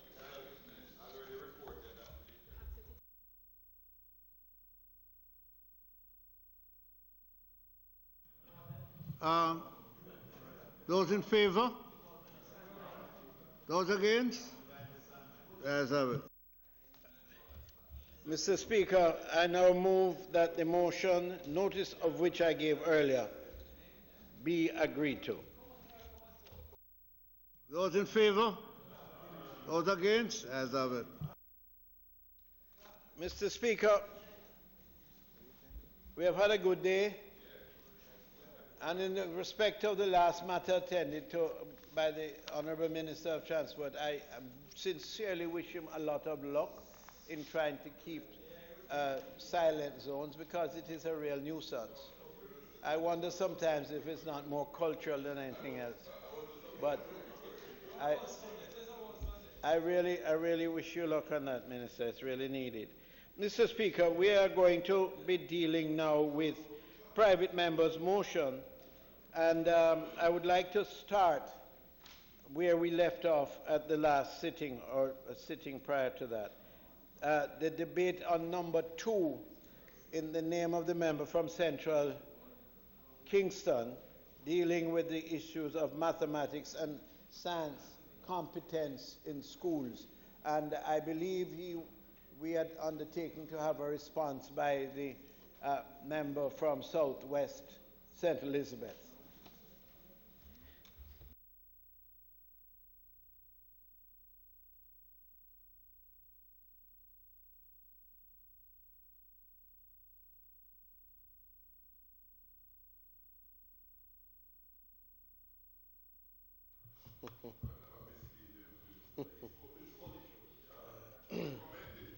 Mr. Speaker, Minister, I rise to make my contribution to the resolution moved by the member from Kingston Central in relation to our performance in mathematics and science. As it stated, whereas many Jamaicans are underqualified in mathematics and science, whereas mathematical and scientific competence are essential to job creation and national growth, and whereas the nation's best hope for development and global competitiveness is to become a people renowned for educational excellence and 21st century skills. Mr. Speaker, I think our difficulty in mathematics and science across our education system has been an issue that, as a country, we have grappled with for some time. In fact, the 2004 Task Force report on education, Mr. Speaker, highlighted significant gaps in the performance of students in mathematics as a point for concern and intervention. Improving the standard, Mr. Speaker, in mathematics, it indicated would require an in-depth analysis of the issues affecting students' outcomes and the development and implementation of strategies targeted at addressing the root issues. So, Mr. Speaker, from that time when we had looked at the education system as a whole, mathematics and science has been identified as two areas in which significant work would be needed to raise the level of our students. Some of the issues that were identified were the absence of standards and guidelines for teaching and learning of mathematics and science, teacher and teaching quality, and the attitudes of our people, of Jamaicans, towards mathematics and science. Over the years, Mr. Speaker, there have been a number of initiatives that have been implemented right across both administrations, coming from that 2004 report and from the transformation team and the transformation of our education system. There has been multiple programs that have put in place. Some have reaped success, Mr. Speaker. I think we're at one in the identification of the problem, but I think right now, as we run our leg of the journey, what is needed is an acceleration of the pace in relation to our performance in mathematics and science. Mr. Speaker, national mathematics policy was developed in 2013 and guidelines were developed and implemented, just to indicate that some of the outcomes that the policy hoped to achieve was to increase the number of fully qualified mathematics teachers deployed in the education system, to increase credit hours for mathematics and mathematics education courses. And the policy, Mr. Speaker, seek to go about to set an alignment with our changes in the national curriculum to develop best practices and international standards around mathematics. Mr. Speaker, we have continued on this policy. One of the things that we have continued to do, Mr. Speaker, is to deploy mathematics coaches to critical primary and secondary schools to provide job-embedded professional development for teachers. Mr. Speaker, those coaches observe lessons and provide immediate feedback to the teachers. They facilitate in-school professional development. They co-plan and co-teach lessons and conduct demonstration sessions. In fact, those coaches also, Mr. Speaker, support critical interventions to students who are in need of significant help. At present, Mr. Speaker, we have 54 primary school coaches. These are mathematics coaches, supporting 115 primary schools and 25 secondary school coaches, supporting 86 secondary schools. Mr. Speaker, we believe that the coaches have helped in the steady increase that we have seen in relation to student performance at both the primary and secondary levels as it relates to math. One of the critical strategies which are now implemented, Mr. Speaker, is that we have now, and I'm sure the member from South Manchester will be happy to know, that we've taken steps to deploy specialist mathematics teachers at the primary level. We're now doing the pilot. This is the first, Mr. Speaker, again to paint the context. As you know, our primary school teachers normally would have to be versed in a number of different areas. We have recognized that one of the difficulties is that a number of the teachers may not have the desired competence in the area of math. And as such, we are now putting in place where we've started a pilot across 39 schools where at the primary level we have specialist math teachers, Mr. Speaker. We plan to expand that to 200 schools at the beginning of next school year. And the intention is that by 2021, Mr. Speaker, we will have a full implementation where in each primary school in Jamaica, we will have a mathematics teacher. We think that will go a far way to the members, a mathematics specialist teacher at the primary school level to treat with mathematics. I'm coming to science. I'll deal a little with, I'll deal with math and then go to science. Although I will also say, Mr. Speaker, that the approach that we're looking at science is the same. That we believe that we need specialist science teachers as well at the primary level, but we've already started with mathematics. We've also provided schools with additional resources and training and certification for teachers who qualify themselves as primary mathematics specialists. The model will see, as I've said, Mr. Speaker, teachers being solely responsible for the delivery of the primary mathematics curriculum. We continue, Mr. Speaker, as another strategy to increase the number of secondary trained mathematics teachers. And this is for mathematics and science, Mr. Speaker. Mr. Speaker, we have awarded over 400 mathematics and science educational scholarships to potential teachers. This was a program, Mr. Speaker, which started with the last administration, which we have continued and continue to expand. So between 2015 and 2018, Mr. Speaker, at a cost of more than $600 million, we have offered scholarships to over 400 mathematics and science students to pursue teacher education study in the areas of mathematics and science. We are going to start reaping the fruits of this investment, Mr. Speaker. In fact, the first cohort will graduate June 2019, where we expect to have more than 150 beneficiaries who will graduate, Mr. Speaker. This, we believe, again, will help us, will support the programs which we have already outlined, and you would know, Mr. Speaker, these students are bonded to the government for 5 years. So they will go into our classrooms and will teach for that 5-year period. Mr. Speaker, we continue through our leadership training at the ministry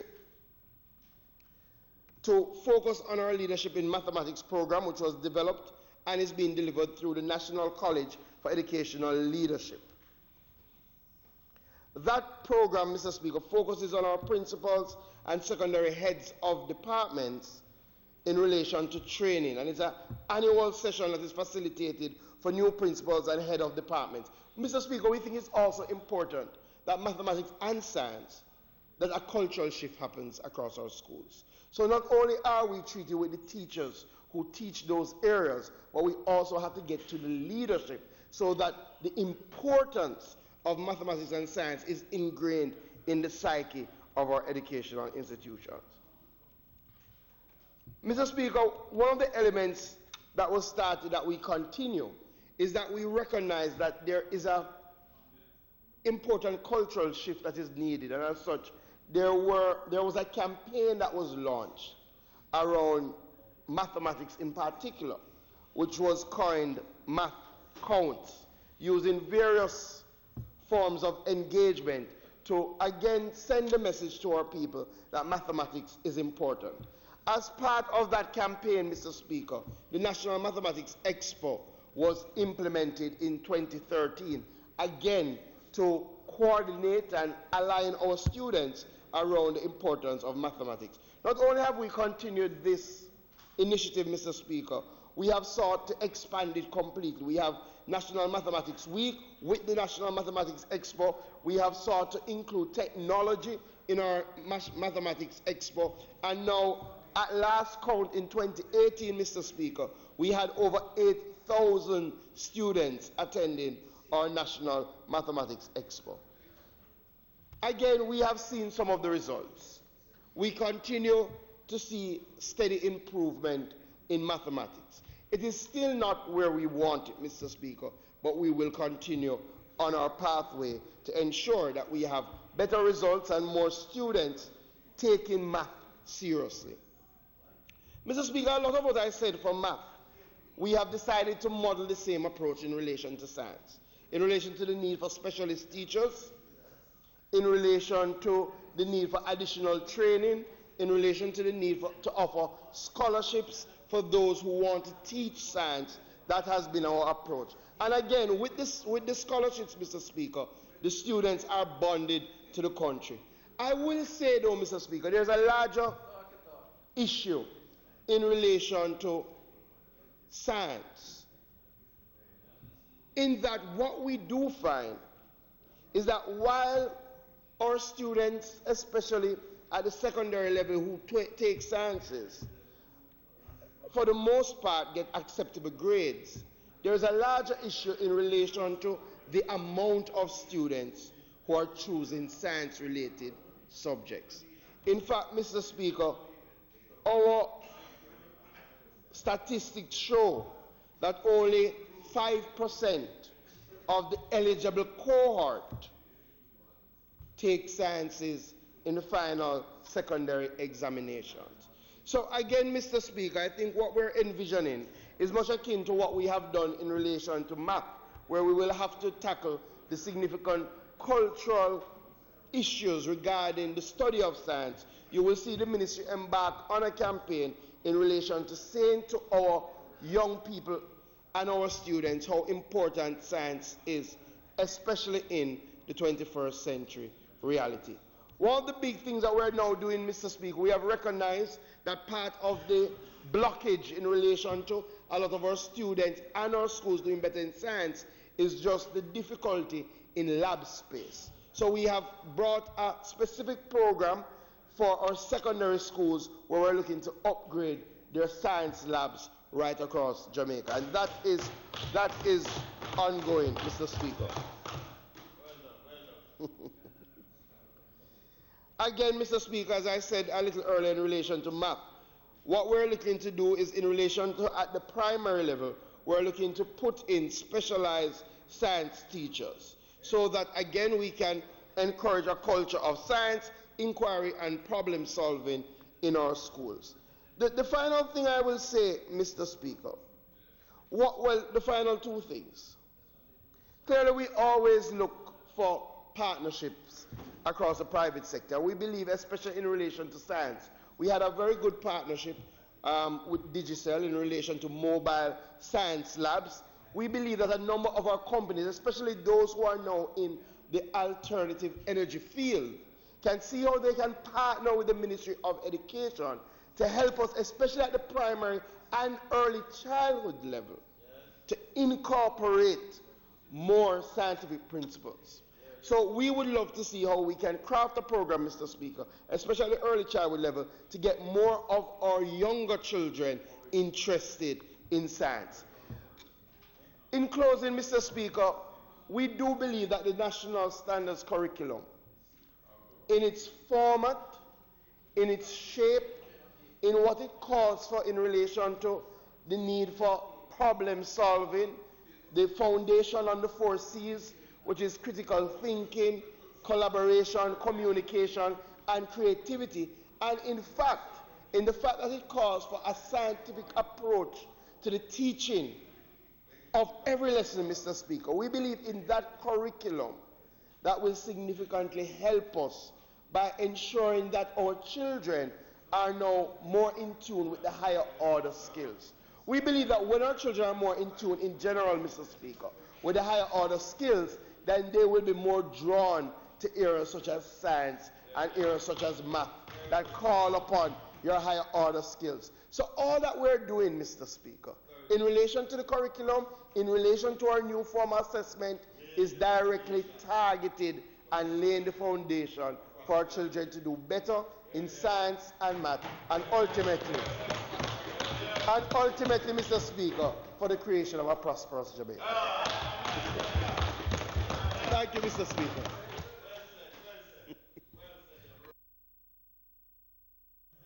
Reverend Tweet.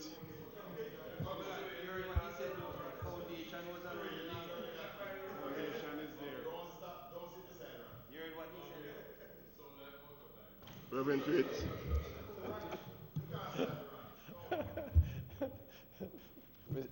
Mr. Speaker, I'm so happy for the levity on these important matters. Somehow, you know, sir, this resolution was intended to provoke a debate here and hopefully to have it radiate in the country as a whole to recognize that as literacy was in the 1970s, so math and science has to become in the 21st century. And if you remember, Mr. Speaker, you and I are long enough in the tooth to recall that the country was able to come together in the 70s and continuing with a campaign to significantly increase the number of persons who were taught to read and write. And I'll not comment on the success of that venture. It will always be ongoing. But a similar consciousness of the significance of math and science is required at this time. Mr. Speaker, Jamaica needs to understand that all our aspirations for our 2030 objectives, all of the hopes for sustainable, inclusive economic development hang on this. We are not going to be able to attract that higher level of business processing, outsourcing skilled jobs, for example, unless we can present ourselves as competent in these areas. It is the linchpin upon all of the other things that we spend so much time talking about in this Parliament and elsewhere. All of our aspirations are hinged. That is not an exaggeration. And therefore, I'm thankful for the response of many members on both sides of the House to this resolution. But I am suggesting that we need to set specific targets for ourselves, for the nation, to achieve, just as we did in respect of literacy, just as other countries have done very successfully in various subject areas. Math and science have to become priorities. And, you know, I'm so glad to hear of the continuance of the program of specialized teachers, scholarships, etc. But the minister who spoke must be aware that we are facing a grave danger imminently, right now. A number of those students who we gave scholarships to gain degrees in teaching mathematics and hopefully some in science are about to be poached by other markets who will pay off their bonds if we let them, and will deprive us. They will be the ones who benefit from the initiatives that we have taken. Mr. Speaker, this issue of providing competent instruction in math and science is a deep one. First of all, it seems to me that where you have a scarce skill in any field, and certainly in the field of education, that we are going to have to be united and intentional in offering incentives to those who have those scarce skills to stay in the system. The present mode of contracting for our teachers does not permit that. And to that extent, we are going to have continuous leaching from among those who are the best qualified. It is happening under our eyes. Can we please recognize it and do something about it? It cannot be done, let me be clear, it cannot be done by one political side, because the other will always be tempted to make an objection to it. But this is a central problem, and the cusp of it now is in respect of math and science. I am urging the government to reach out and to have a national policy on incentives for scarce resources in the education system. You cannot offer those who are excellent the same remuneration as those who are average, let alone those who are poor. You can't do it. In no field is it going to work. And we have to break that. We have allowed the principle of collective bargaining, which has a great deal of merit to it. We have allowed ourselves to be ambushed by the very history that wrought important elements of our national struggle, and we have to be brave enough to change it. That is a critical element of meeting the objectives of this resolution. The second area, very briefly, which I'd like to commend to the government, is the use of virtual instruction. Mr. Speaker, what would it mean if every school has a television set? Many homes in Jamaica, even among the least economically advantaged, have a television set. Almost every person in Jamaica has some measure of smartphone. Now, what if we put the best of our teachers in mathematics and sciences to give the best virtual instruction through that technology. It would be affordable, it would be ubiquitous, and it would overtake the challenges that exist in so many of our schools in order to provide an adequate laboratory. Those aren't built or afforded in a day. I'll come back to that in a minute. And it would also allow for the new pedagogy to be stated and to be repeated with a uniformity of quality that is simply not possible within the existing system. It's affordable because we have the technology both in the field, among homes and in schools, and we have the capacity to do this from a national level. And I'm really asking why this can't start right now. May I draw the government's attention and the nation's attention to the website learninghub.com, which now is offering, it's a merciful relief, the best instruction regarding the primary exit profile that you're likely to get from the most adept primary or preparatory school to everybody. But the minister touched on the cultural issue, because many people have resigned themselves to low performance or no engagement in mathematics and science. And it is to affirm the critical importance, as I stated earlier, that is critical in order to get them to use the existing advantages. And in this case, the private sector is offering what the government has not yet begun recognized or taken the steps to implement. And it is good that it is available, but we need to give it an imprimatur, and we need to make it far more normative and scaled up than it is at present. I'm glad to say that those who are offering these services are open for that. This is something we could do now. This could take us way beyond the argument of what percentage gain mastery or near mastery or grade 3 or grade 1 at any level. We have, in other words, we know what to do, and we have the ability to do it within our means and in our time. What we need is the concerted will to do this.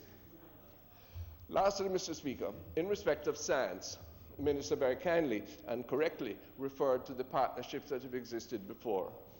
It's going to be very difficult and expensive to ensure that we have a fully equipped science lab in every high school, let alone in a primary school, in the near future. However, the mobile science labs that Digicel provided, both for the primary and early secondary levels and for a more sophisticated one, are easily affordable. And I urge schools in their fundraising activities and to be supported wherever possible by the ministry and by sponsoring groups, churches, to engage and to provide those facilities. They use by a conscious teacher, they can be very helpful and can introduce students to general science in a way that will encourage more than that 5% of CSEC applicants to take even one science subject. That is the abysmal situation that we face now. I conclude by reminding us, no longer can we be complacent about our deficit in mathematics and science. It is the holy grail of economic improvement and of personal sustainability, of the fulfillment of our aspirations as individuals and as a nation. It is not the optional extra. Too many of our students, even now at this very time, Mr. Speaker, are signing up for their CSEC examinations. And they are taking all kinds of other subjects. And they're feeling very pleased when they come out with 6 and 7 and 8 CSEC passes. And I congratulate them. It indicates some achievement. But I hasten to say that if you don't have a science subject and a good pass in mathematics as well, of course, as in languages, you are not going to be able to access many of the opportunities that the 21st century provides. And that we, as a country, a small nation, living in the slipstream of the G20, must recognize that our only elixir for advancement is to be able to present ourselves as highly qualified academically, technically, and socially. There are no natural resources that can cover up for that. This is the vital issue that faces our people now. This is the long-term prospect that we have. And I believe that our reaction to and our setting of targets and providing the necessary arrangements with our teachers and using the technology that is already available to us in order to make both short and medium-term interventions will help us to achieve where we need to go as soon as possible. I believe it will have an impact, may I dare to say, Mr. Speaker, on our national security situation. If young people feel that they are getting somewhere, that they can learn something, that someone is taking an interest in them, why should they want to drop out of school? Why should they want to adhere to gangs when there is a prospect for their advancement in legitimate terms? This is enormity. This is the amplitude of the prospect we are facing. I commend all who have contributed to this debate, and I trust that the public, through the government and more broadly, will be able to consider all of the practical measures that we need. And I will certainly hope that the appropriate committee of Parliament, while not formally referring it to them, will in fact take up this matter and keep it under constant watch, for it is so crucial. Thank you.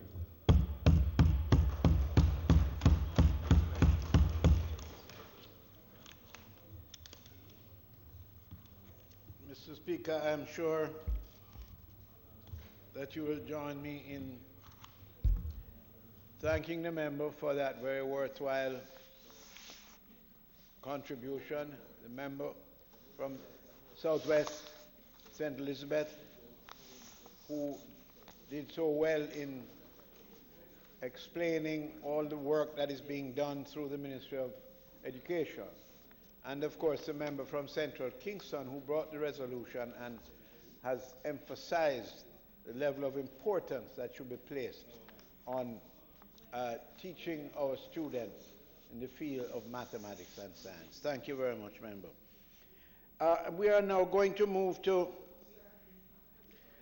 the resolutions standing at number 51. Oh yes, you have to ask that the matter be approved, that the motion be approved. Sorry. Mr. Speaker, thank you. May the motion listed under number 2 in the private members' listing of motions and having been debated by the House, may it secure the approval of the House by an affirmative vote. Those in favor? The ayes have it. Motion is approved.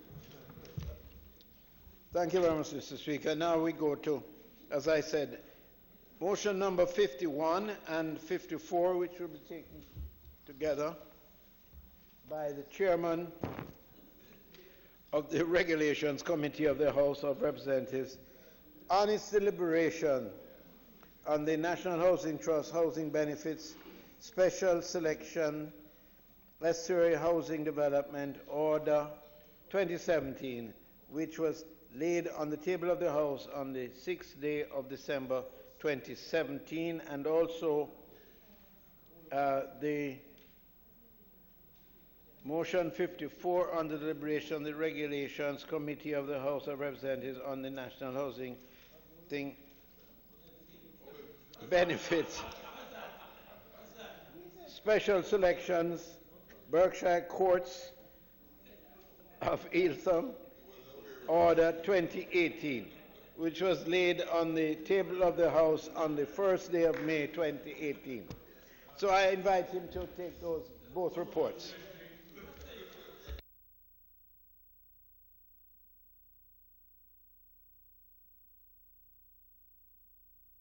Member Witter, you are so invited.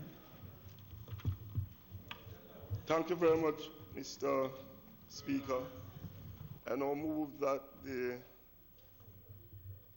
deliberations on the report of the Regulations Committee of the House of Representatives and the reports, rather, on the deliberations of the Regulation Committee of the House of Representatives on the National Housing Trust Housing Benefit Special Selection Estuary Housing Development Order 2017, which was laid on the table of the House on the 6th day of December be now approved. I also move that the reports and the deliberations of the Regulation Committee of the House of Representatives and the National Housing Trust Housing Benefit Special Selection Berkshire Courts of Eltham Order 2018, which was laid on the table of the House on the first day of May 2018, be now approved.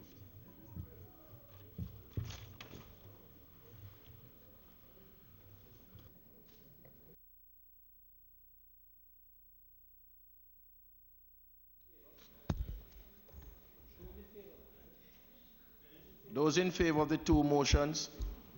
Aye. Those against? No. The ayes have it.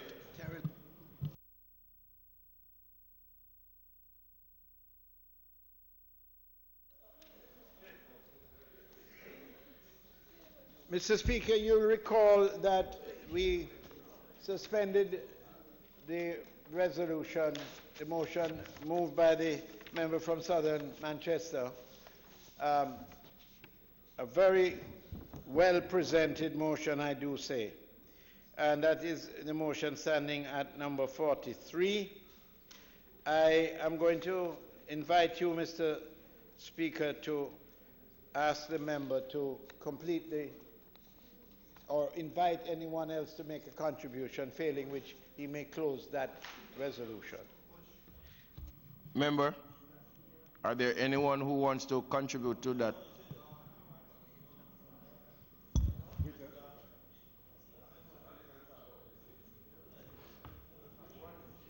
To it. Thank you, Mr. Speaker. Mr. Speaker,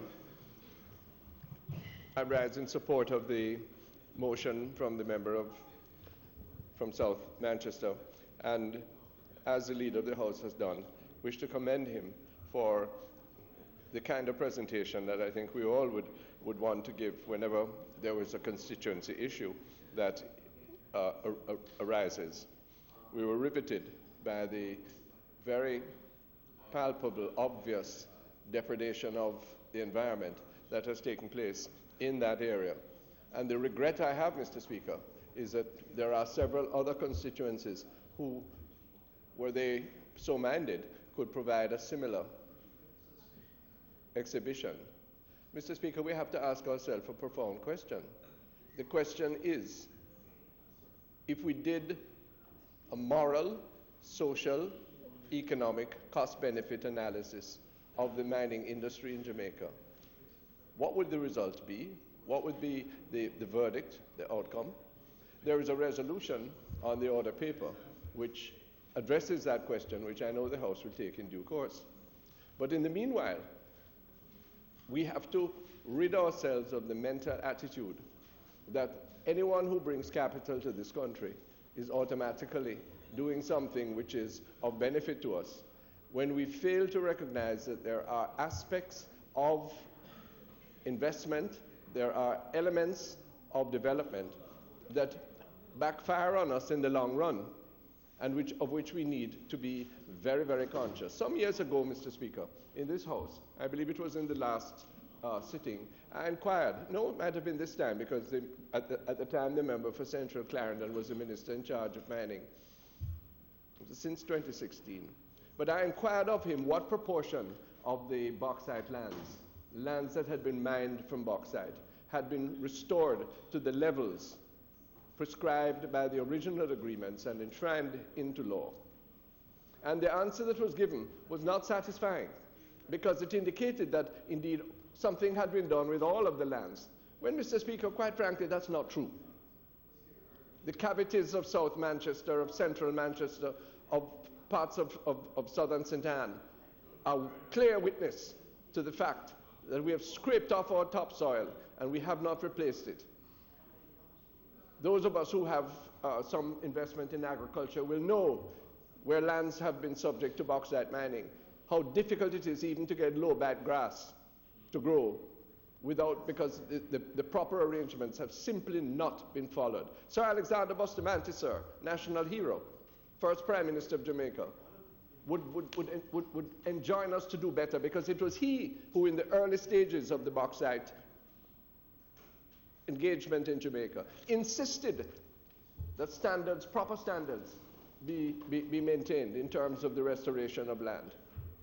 And many of the communities who have had to be removed in order to facilitate mining. And it's not just a historical problem we're dealing with, is it, Mr. Speaker? Because the same thing is likely to happen. We're reminded that we have as much bauxite reserves existing now as we have exploited in our past.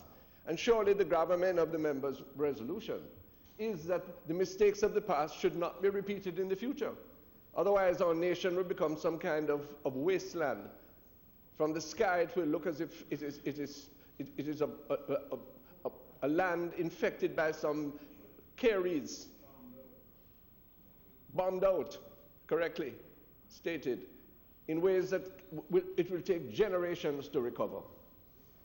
And therefore, this resolution, by highlighting the situation in South Manchester, draws our wider attention to the texture of our development initiatives and enjoins us, in terms of environmental issues, to be far more cautious, to be immediate in terms of requiring the restoration. Many of the companies that have dug out South Manchester, sir, no longer exist, or they've been merged with whoever else against whom we cannot proceed in any litigation to get back what we have lost. They've gone, they've reaped their profits. We're grateful for their contribution and the employment they provided. But frankly, it is we who now, having sown in the wind, will have to reap that whirlwind. And Mr. Speaker, the other element of the members' resolution has to do with the use of the Capital Development Fund. Mr. Speaker, the Capital Development Fund was never intended to be used for housekeeping. And it is we and our predecessors who have gone along with that. I take my share of responsibility. I've sat in this House now for 20 years or so. And we should never have witlessly and without careful consideration approved the resolutions that have come from ministers of finance of both sides to use the money to support a budget that was underfunded and perhaps wrongly prioritized. This is not to say that many vital and important things had not been done with the proceeds of the Capital Development Fund. The whole program for free education, as it was called, was largely funded by this, and many have benefited from that. Many members of this House would not be where they are now in terms of their educational and professional attainment had that money not been provided for elements such as that. But it is also true to say that much of that money has been spent in housekeeping and in routine expenditure. And we have to ask ourselves whether you can do that with what in fact is a diminishing reserve. And I make these observations, sir, in support of the members' resolution and as a prelude to the wider discussion which the other motion I've made reference to will provide. And to ask ourselves that this time round, we be very careful with what we get from bauxite. The discussions have been fervent in this House already in respect of the current financial or the current arrangements for payback by some of those who are now exploiting our industry. I won't need to repeat that. But Mr. Speaker, the truth is that this is the money that we should be putting down and using only, keeping the capital and using only the investment. For too long, this country has existed upon the notion that somebody would provide for us, or that somebody would allow us to borrow their money in order to live, and live well beyond our means. We can't do that anymore, Mr. Speaker. And this is an instance where we have proven to ourselves. I'm not trying to spread guilt. All I'm saying is that we have to be frank and transparent with ourselves. The bauxite industry has provided much good, but it has also ravaged our land, our environment in many instances, one. And two, it has encouraged us in a kind of spendthrift behavior, the benefits of which are long passed out, and where the enduring capital sum that we ought to have put aside is not there anymore. The liabilities are, the revenues, as the minister said when this last came up for discussion, are in fact now finished. So I hope, what can one do more, that this profit-sharing arrangement that we have entered into will prove. I doubt it. I really doubt it. But if you, I'm quite assured of the goodwill and good intention of those who have entered into it. But let me tell you, if it doesn't start to bear fruit, then there's going to be very cogent criticism. And more importantly, we have a responsibility to succeeding generations in this country who will have to try and scratch their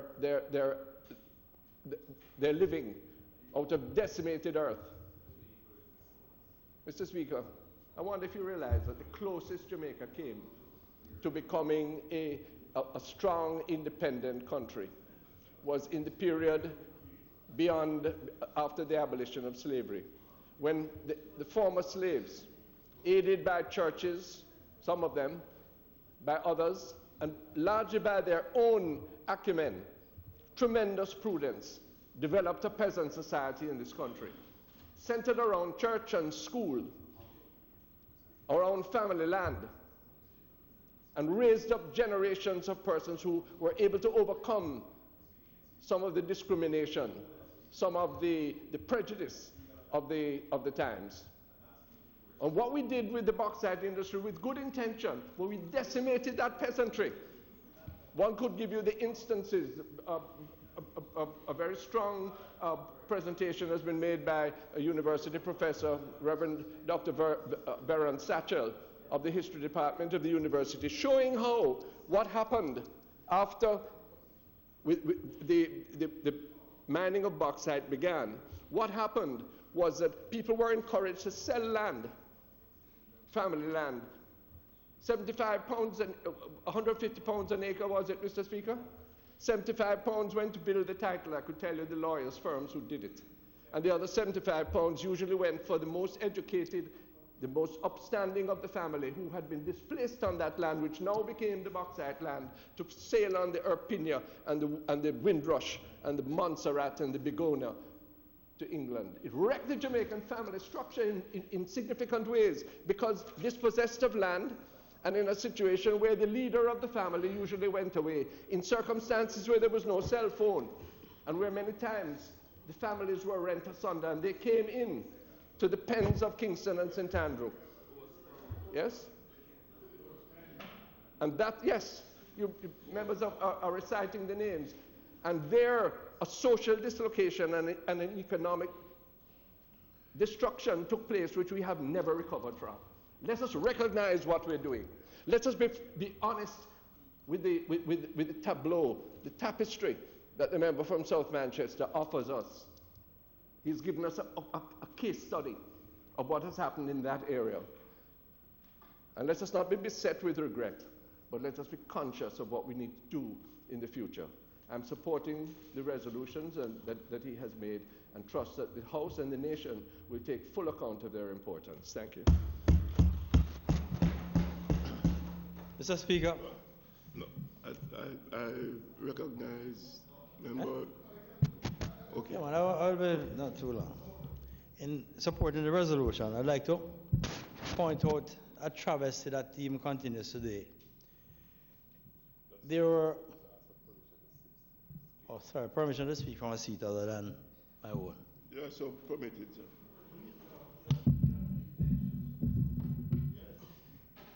Nothing wrong with ambition.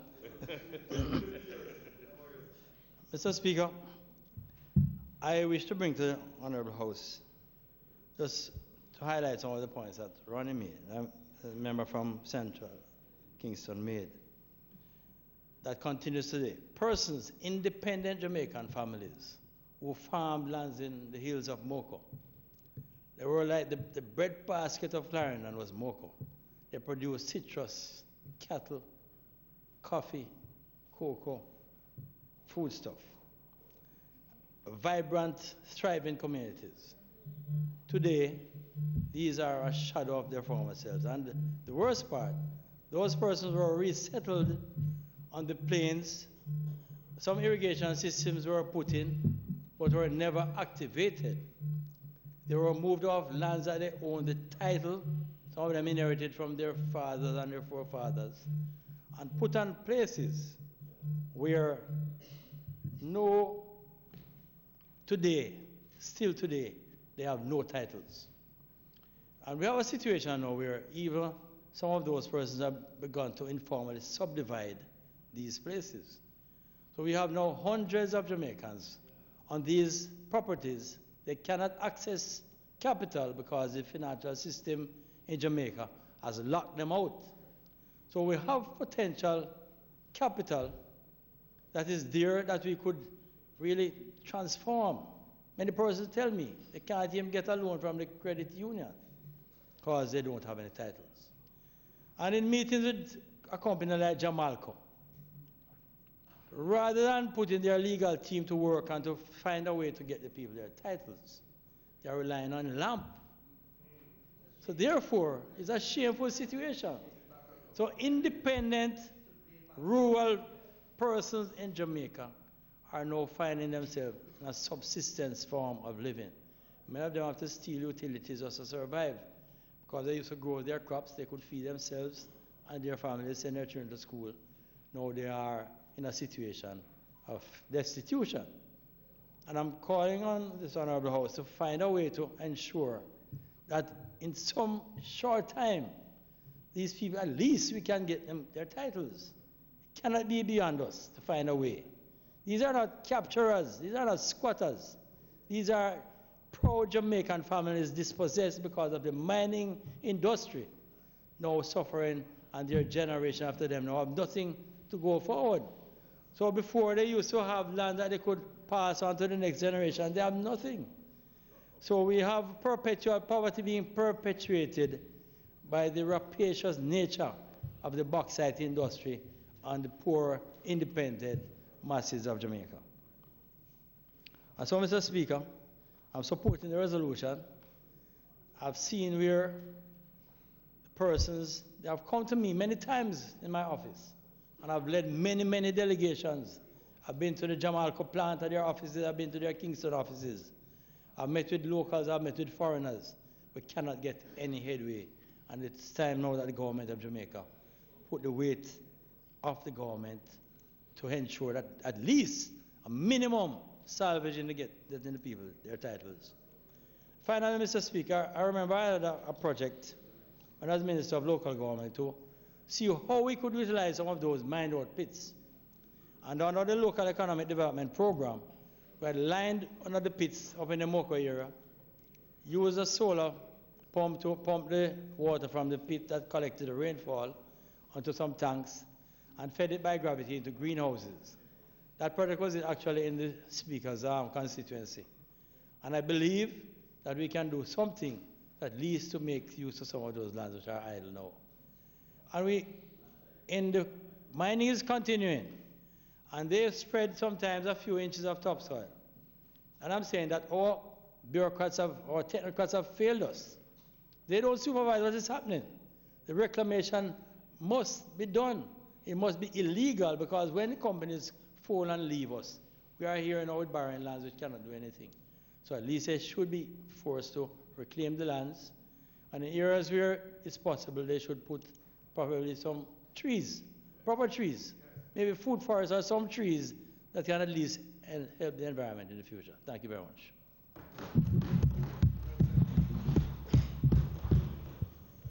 Mr. Green. Mr. Speaker, I rise to make a brief intervention on the motion. I guess because of my own experience, I'm forced to say something, Mr. Speaker, because, quite frankly, I have seen the motion, I have heard the debate, and I have found that in large part we have been focusing on the negative impacts of bauxite and bauxite mining and the industry. And because, Mr. Speaker, and especially seeing that you are in the chair and as such unable Because I grew up in an area, Mr. Speaker, Junction in St. Elizabeth, where a number of the families that I interacted with, a number of the children that I went to school with, were only able to do so because their parents were employed in the bauxite industry. And I think we gloss over that side of the impact, Mr. Speaker. In fact, my own grandfather would have worked 40 years, Mr. Speaker, in the bauxite industry, from Alpart to Port Kaiser. It is that job that enabled him to send his 6 children to school, and not just to secondary school, but all of them are tertiary graduates that he was able to afford because of his engagement in the bauxite company. And this is important because he left school when that was elementary. He never went any further. But at that time, with the significant investment, he was able to learn on the job, Mr. Speaker, and to move all the way up. And I hear my friends, and they say nobody is arguing about that. But the motion as written almost suggests that it's all negative. It says, whereas a number of the constituencies within these parishes have been impacted in a negative way. And I'm saying, we're not saying there isn't negativity, but I would say a couple of things. One, let us not downplay the employment that has been created. Two, in relation to St. Elizabeth that I can speak of, I know for a fact that Alpart and also South Manchester would have financed a number of students to achieve their educational aspirations. In fact, I'm sure my friend, as Member of Parliament, would have gone to functions where the Alpart Community Council would have financed over 1,000 students no, I am coming to a point. Just wait.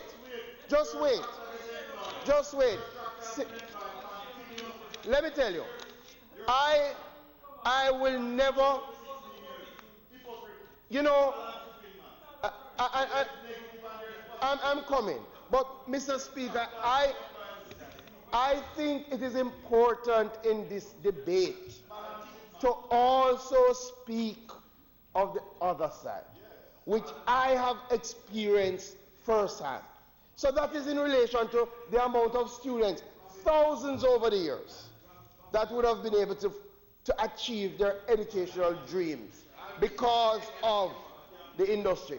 Additionally, Mr. Speaker, you know the problems that we have had in relation to water. And we also know that were it not for the bauxite company, there's a number of occasions the problems would be much worse in St. Elizabeth. And let me tell you, no, I'm going to get to a point. And this is the point, Mr. Speaker. We have spent the majority of our 50-odd years of independence blaming other people for our shortcomings.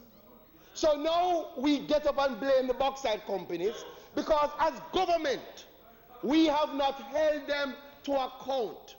And I hear the passion now. I hear it. But I'm going to be honest, and we must speak our minds in this house. Where was the passion before? And nobody is saying you don't have a right to speak. But the first thing you must do is give account for the time that you had the power to solve some of the issues that you now complain of.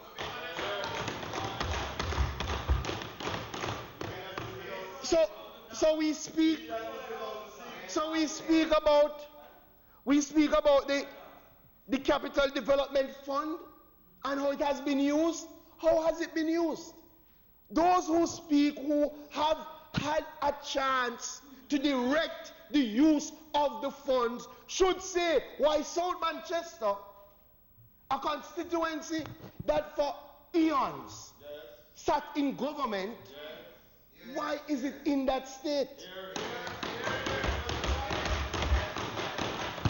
It is not enough to come and pontificate now and speak with passion.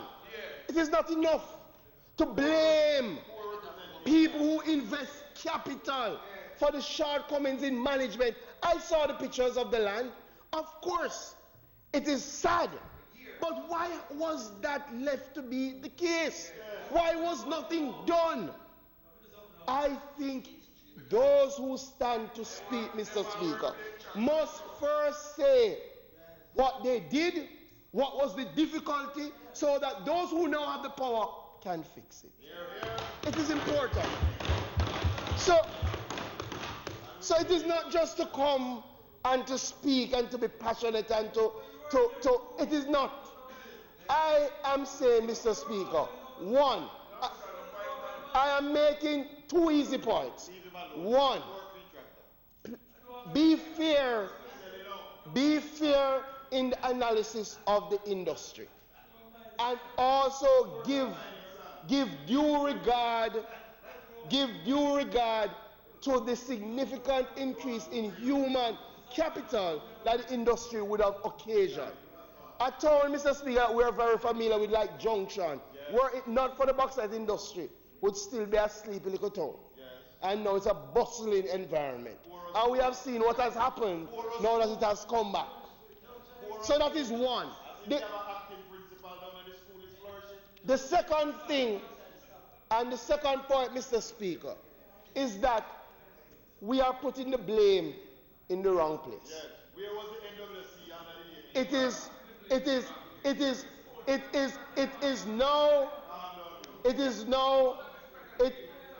It is now, Mr. Speaker, for us as a government to take stock. It is now, Mr. Speaker, and I do agree that those issues are alive, and I am very sure that issues such as land titling, that the Minister of Transport and Mining will treat with it, or is dealing with it. But what I say in general, in this House, when we make these contributions, Mr. Speaker, let us be fair and also be willing to give an account of our own stewardship. Thank you.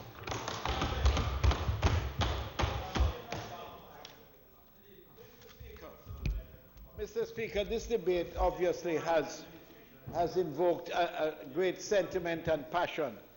And the utterance of the member from Southwest, St. Elizabeth, cannot be described as anything else but absolutely outstanding. Absolutely outstanding. There's no question about it. So, Mr. Speaker, because the night is on us and we have had a long and fruitful day, I'm going to ask that the matter be suspended until next week, when we will hear from the Minister of Mining, we will hear from his opposition spokesman, and of course we'll be taking other very important matters, such as private members' motion for the member from East Central, St. Catherine, and so on. So, Mr. Speaker, I'm going to invite you. Oh, sorry, Mr. Speaker, I'm being asked by the clerk to recommit item announcements under the standing order. Mr. Speaker.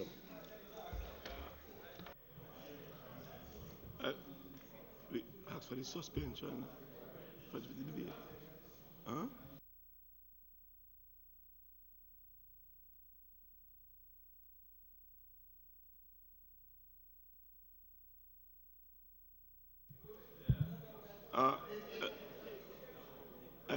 I know ask that the debate be the question is that the debate be suspended until next week, Tuesday. Those in favor?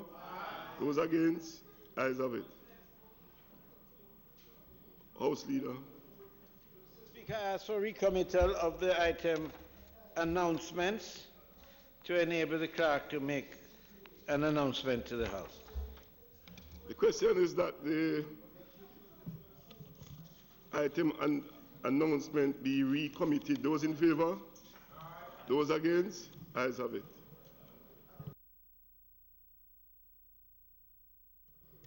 Announcements. Also laid on the table of the House today is the Auditor General's Department Compendium of a Review of Aspects of Petroleum Corporation of Jamaica, PCJ, and a comprehensive audit of Petrojam Limited, laid today. House Leader. Now, Mr. Speaker, I ask that you suspend this Honourable House until next Tuesday at 2 p.m. The question is that the House be now adjourned until next week, Tuesday at 2 p.m. Those in favor? Those against? Ayes have it. This House, Honourable House, is now adjourned.